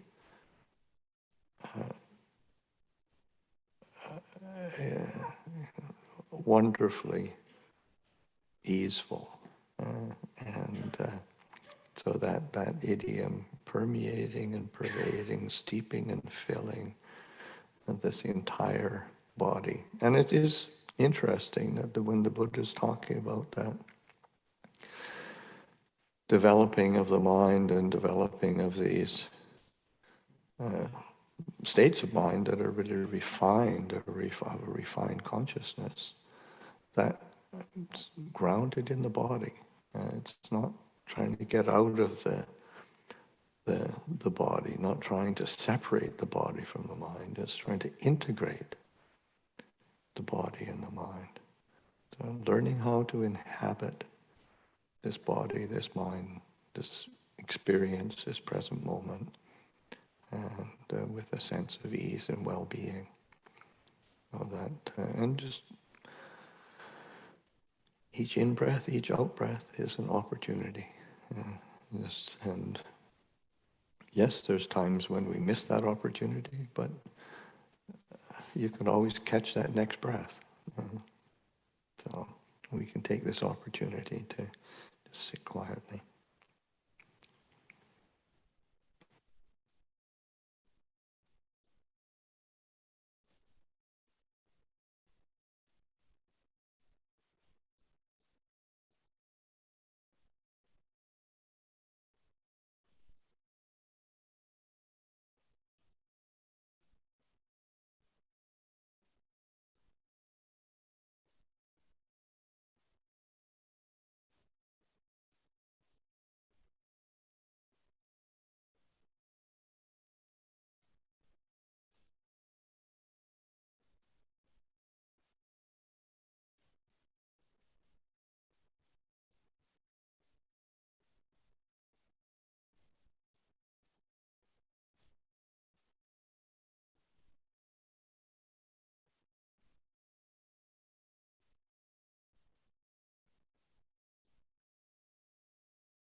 I don't know about anybody else, but I was enjoying sitting there quietly.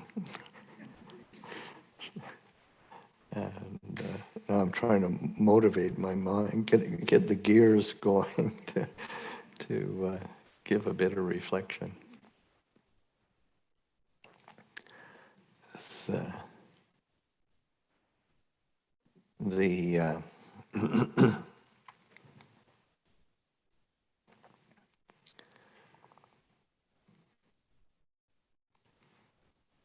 of course, the theme today has been happiness, and one of the phrases that in the description of the day long, it was it's actually like a description of the Buddhist path, the Buddhist teachings, as being beautiful in the beginning, beautiful in the middle, beautiful in the end. And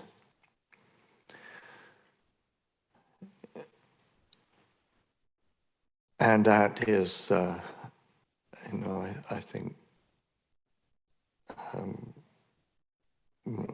absolutely one of the things that brings a happiness to the heart, just bringing to mind the teachings of the Buddha, the legacy that the Buddha has given us. I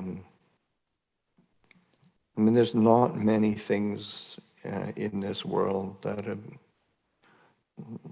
have been around for over 2,500 years, and that's something to be really happy about. That these teachings are still here. Teachings are still applicable. They're still beautiful in the beginning, beautiful in the middle, beautiful in the end, and it's a great source of happiness and well-being to reflect on the on these teachings, and our good fortune to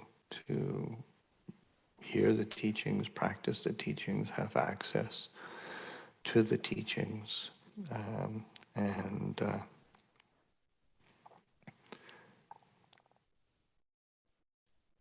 we use in the scriptural language the word saddha is generally translated as faith, but faith in the English language usually means believing in something, and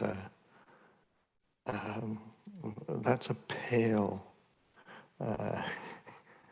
kind of way of approaching something, because that kind of to have a relationship, the opportunity for a relationship with truth, come into contact with something that's really true is worth a lot more than just believing in it. It's the opportunity to feel it, to be devoted to it, to have gratitude for that. And it's a great source of happiness. So that to not overlook that opportunity, because the teachings are around. They're there. Good examples have been around and are still around of people living the teachings. So I'd say to be able to bring that to mind, and it's something that we need to remind ourselves to do, because the habit is to get caught up in this various ways of dukkha, and to be overwhelmed by the negative. And so just being able to remind ourselves, and this is what comes to mind is there's a discourse, I think Majjhima 36, it's in the middle-length discourses, and it's the Buddha is talking to another wanderer from a different sect, and is describing his path and the difficulties that he experienced in his search, and all the difficulties that he created for himself by assuming that kind of a dedication to extreme austerity was a way to purity and liberation, and of course he's taken it to a real extreme. You see why the Buddha is able to talk about the middle way, because he was definitely took things to their limits in those different ways, but he's emaciated, and he's frustrated, and you say, gosh, there's got to be another way. And then he has this memory of when he was a child, sitting under a rose apple tree, and there was some, in the commentaries they say it was a plowing ceremony, something that his father was engaged in in the duties of state, and the young boy, Siddhartha, sitting in the shade of a rose apple tree, comfortable, at ease, and his mind settled into a state of stillness, and he experienced a happiness. He said that was unconnected with sensual pleasures, unconnected with the world. And he had that, I thought, could this be the way? And then he had this confidence come up. Yes, this is the way. And then and then the reflection: why am I afraid of happiness and pleasure that is not based in sensuality, not based in the world? It's based on extreme, on that which is wholesome and good. Why am I afraid of that? It's a really, I think it's a universal kind of question. Why am I afraid of contentment? Why, why do I shrink back from gratitude and generosity? And, these are the sources of happiness that are universally sort of looked at in the human condition, and there's all sorts of reasons and things that we distract ourselves with. But I think, it's really important to think this happiness is something that the Buddha encourages. He relied on himself as a turning back to how to cultivate and develop and fill the heart with that kind of well-being. So that as we explore this kind of theme of happiness, I think it is important to recollect that this is the path that the Buddha used and relied on. Because there's another aspect of when I was talking previously about, say, kusala and akusala. One of the characteristics of akusala, of the unskillful, the unwholesome, is restlessness. Restless mind is also, and so that the wholesome, the skillful, is not restless.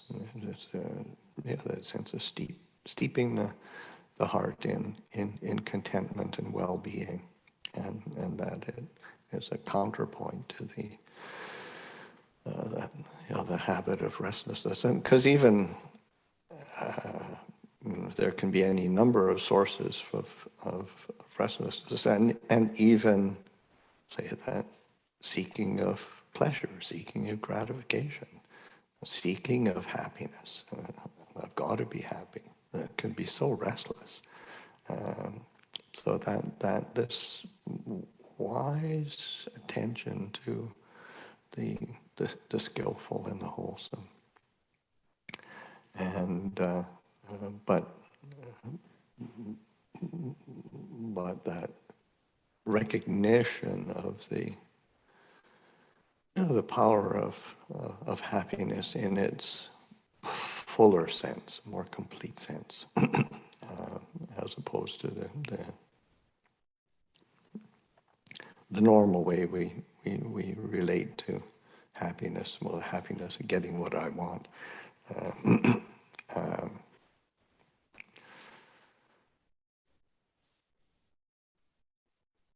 So that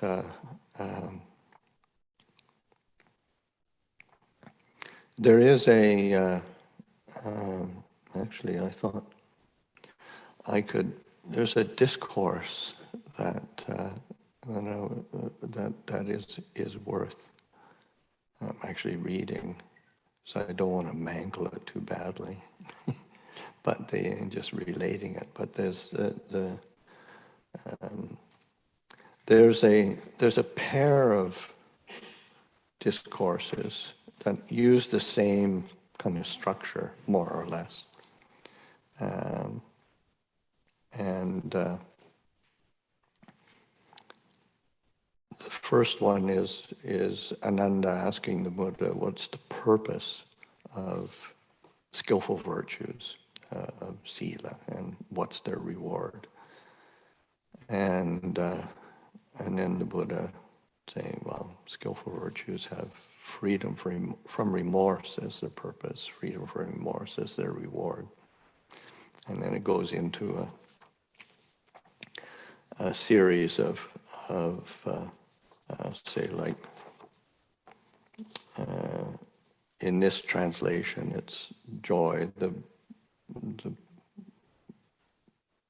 Pali word is probably a bit more like delight, and or what we're more familiar with. And then, well, what's the purpose? What's the reward of joy? And it is for the or of delight, and then for delight, its purpose, its reward is joy, piti, kind of exhilaration, joy,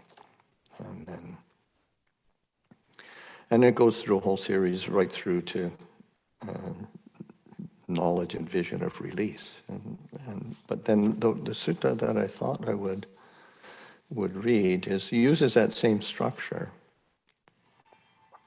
but it approaches it a little bit differently, in that it starts with like, for a person endowed with virtue, consummate virtue, there is no need for an active will. May freedom from remorse arise in me. It is in the nature of things that freedom from remorse arises in a person endowed with virtue, consummate virtue. And this sense, for a person free from remorse, there's no need for an active will. May joy arise in me. It's in the nature of things that joy arises in a person free from remorse. For a joyful person, there's no need for an active will. May rapture arise in me. It is in the nature of things that rapture arises in a joyful person. For a rapturous person, there is no need for an active will. May my body be serene. It is in the nature of things that a rapturous person grows serene in body. For a person serene in body, there's no need for an active will. May I experience pleasure. It is in the nature of things that a person serene in body experiences pleasure.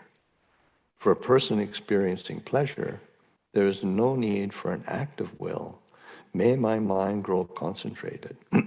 It is in the nature of things that the mind of a person experiencing pleasure grows concentrated. For a person whose mind is concentrated, there is no need for an active will. May I know and see things as they actually are. It is in the nature of things that a person whose mind is concentrated knows and sees things as they actually are.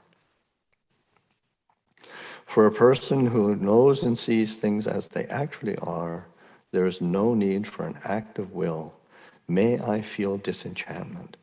It is in the nature of things that a person who knows and sees things as they actually are feels disenchantment. For a person who feels disenchantment, there is no need for an active will. May I grow dispassionate. It is in the nature of things that a person who feels disenchantment grows dispassionate. For a dispassionate person, there is no need for an active will. May I realize the knowledge and vision of release. It is in the nature of things that a dispassionate person realizes the knowledge and vision of release. In this way, dispassion has knowledge and vision of release as its purpose.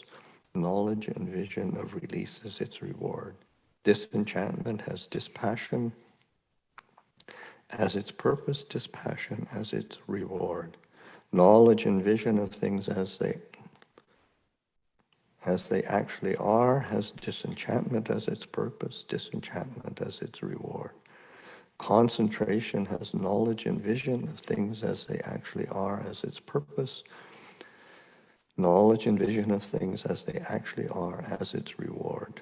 Pleasure has concentration as its purpose, concentration as its reward. Serenity has pleasure as its purpose, pleasure as its reward. Rapture has serenity as its purpose, serenity as its reward.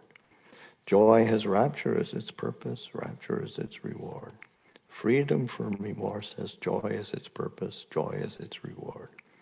Skillful virtues has freedom from remorse as their purpose, freedom from remorse as their reward. In this way, mental qualities lead on to mental qualities. Mental qualities bring mental qualities to their consummation for the sake of going from the near shore to the further shore. So the further shore is always the kind of the image for nibbana, for freedom from suffering. So I thought I would just introduce people to that discourse, because it's to me it's a really important approach to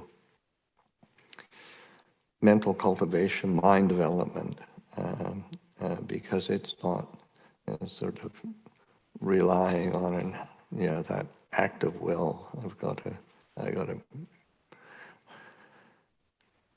I got to get my meditation together,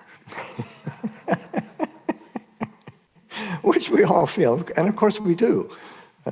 But it's sort of, how do we approach it, and do we pay attention to the causes and conditions that need to be in place, or do we try to get that goal, get that hit, get that result? So it's a slightly different approach, and I think it's subtler, but it's a lot more real, a lot more in accord with how the mind works, and in this series of conditions of mind comes up many times through the discourses. This sense of this conditional series or sequence of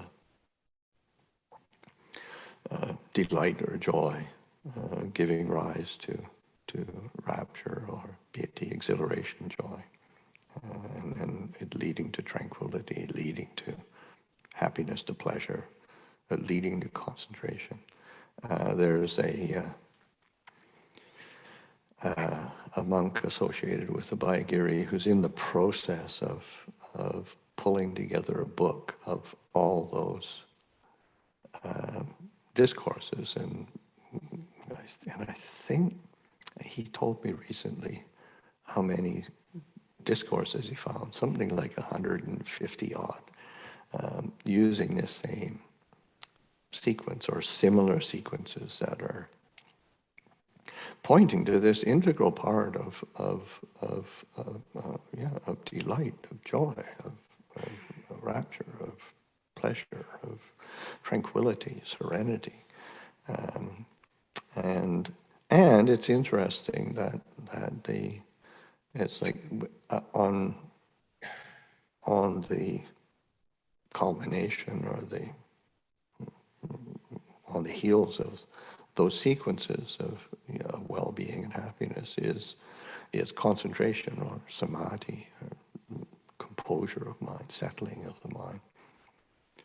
And because, I don't know about anybody else, I certainly approached meditation for years and years. It's like, when I get my meditation together, I'm going to be happy. And then you realize that's not what the Buddha taught. He said, if you get your happiness together, then your meditation comes together. It's laying that foundation. So that also in this sequence. In this particular one, the doorway in is virtue, virtue, integrity, sila in Pali, but this sequence has a variety of beginning points. One is faith or saddha. So that saddha as a basis, dukkha is also a basis where because then there can be wise reflection, a wise reflection taking one into these sequences of wholesome, skillful sequences. In different avenues of bases of well-being are so important. That wise consideration, wise reflection, understanding, putting attention toward that, putting attention to the wholesome, the skillful, the basis of punya, of what is skillful, what's good. So that nurturing these different qualities, so that it lays that foundation for the heart to settle. And it's as the Buddha is saying, it's not that it requires an act of will. It's in the nature of things that when we lay that foundation of well-being, of the wholesome, the skillful, the heart responds, and is being able to attend to that, give that the attention, and another aspect of this is the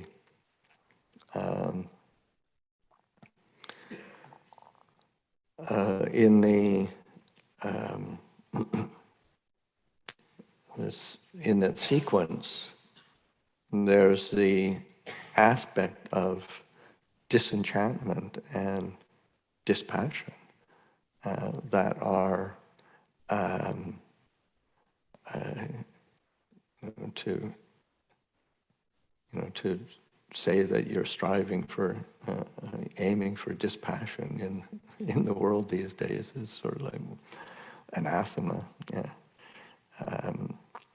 But it's important to recognize that disenchant, and the word disenchantment's a good word, because that's really what it is. It's like breaking the spell of enchantment, that breaking the hold or questioning the hold that we have towards the enchantment, towards the world, the joys and sorrows of the world, the complexity of the world, and just sort of, it's tiring, and that kind of a disenchantment. But the word and the scriptural word for this nibbida, and Bhikkhu Bodhi keeps translating it in English as disgust, which is, it's true. But in English it doesn't come across in the same way. But it's also, in terms of a word in English, it's actually a really apt word, because disgust is sort of like gust, as in gustatory, losing the flavor. It's like that sort of the enchantment of the world starts to lose its flavor, and then there's not that same excitement or enthrall. So dispassion is not a. So these qualities aren't. If you try to work towards disenchantment and dispassion through a set of ideals and philosophical concepts, you're going to be really miserable. But if you're paying attention to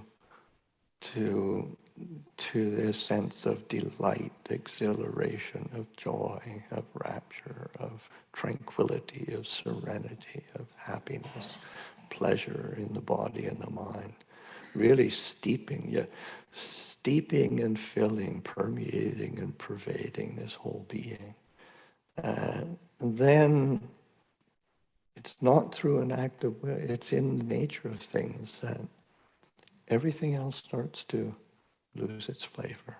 The enchantment starts to wane, and there is a clarity that sets in. And that's something, yes, beautiful in the beginning, beautiful in the middle, beautiful in the end. So it's a perspective that's I think really important and oftentimes missing from the ways that we're used to hearing the teachings, or the ways that we're used to practicing it. So you're paying attention to these very natural sources of happiness and well-being, virtue and integrity. It has its own flavor. Sort of generosity and kindness. It has its own flavor that's really, really important to fill the heart with and fill our being. Letting the mind be content and peaceful, not poking it all the time, and letting it settle. It's so delicious, really, and that contemplation, reflection on the nature of how the Buddha saw the world. It's really it's like looking at things in a different way, because we know how we see the world, and how the Buddhists see the world. How do those who really fulfilled the Buddha's teachings, how do they see the world? It's a really good mental exercise to challenge ourselves with, and to uplift the heart, because there are other ways of perceiving the world. There are other ways of living in the world, and we can access that, and that. So it's something worthy of contemplation, reflection. So I'll wrap it up for reflection, and maybe we can have a short bio break, do some stretching, a little bit of stretching, don't go wandering off too far, and come back for a final sit. We'll wrap up the day with a sit. Okay.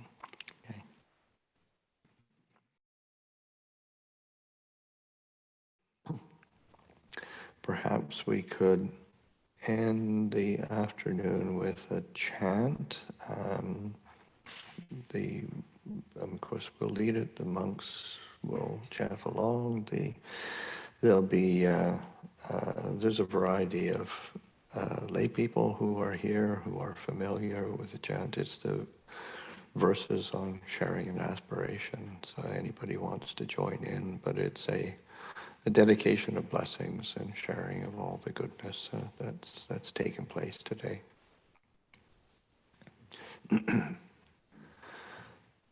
Now let us chant the verses of sharing and aspiration.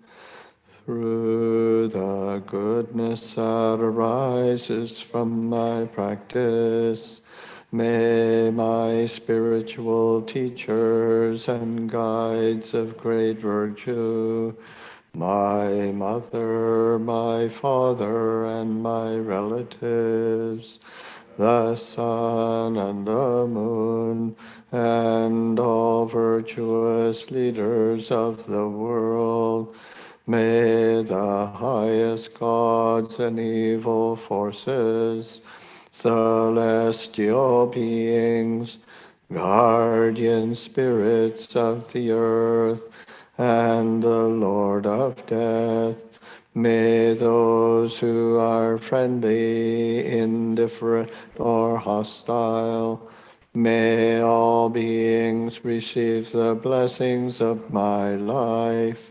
May they soon attain the threefold bliss. and realize the deathless through the goodness that arises from my practice. And through this act of sharing, may all desires and attachments quickly cease, and all harmful states of mind, until I realize Nibbana in every kind of birth. May I have an upright mind with mindfulness and wisdom, austerity and vigor. May the forces of delusion not take hold, nor weaken my resolve. The Buddha is my excellent refuge. Unsurpassed is the protection of the Dhamma.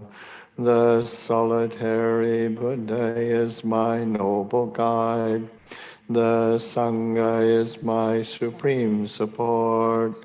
Through the supreme power of all these, may darkness and delusion be dispelled. Be well, everyone.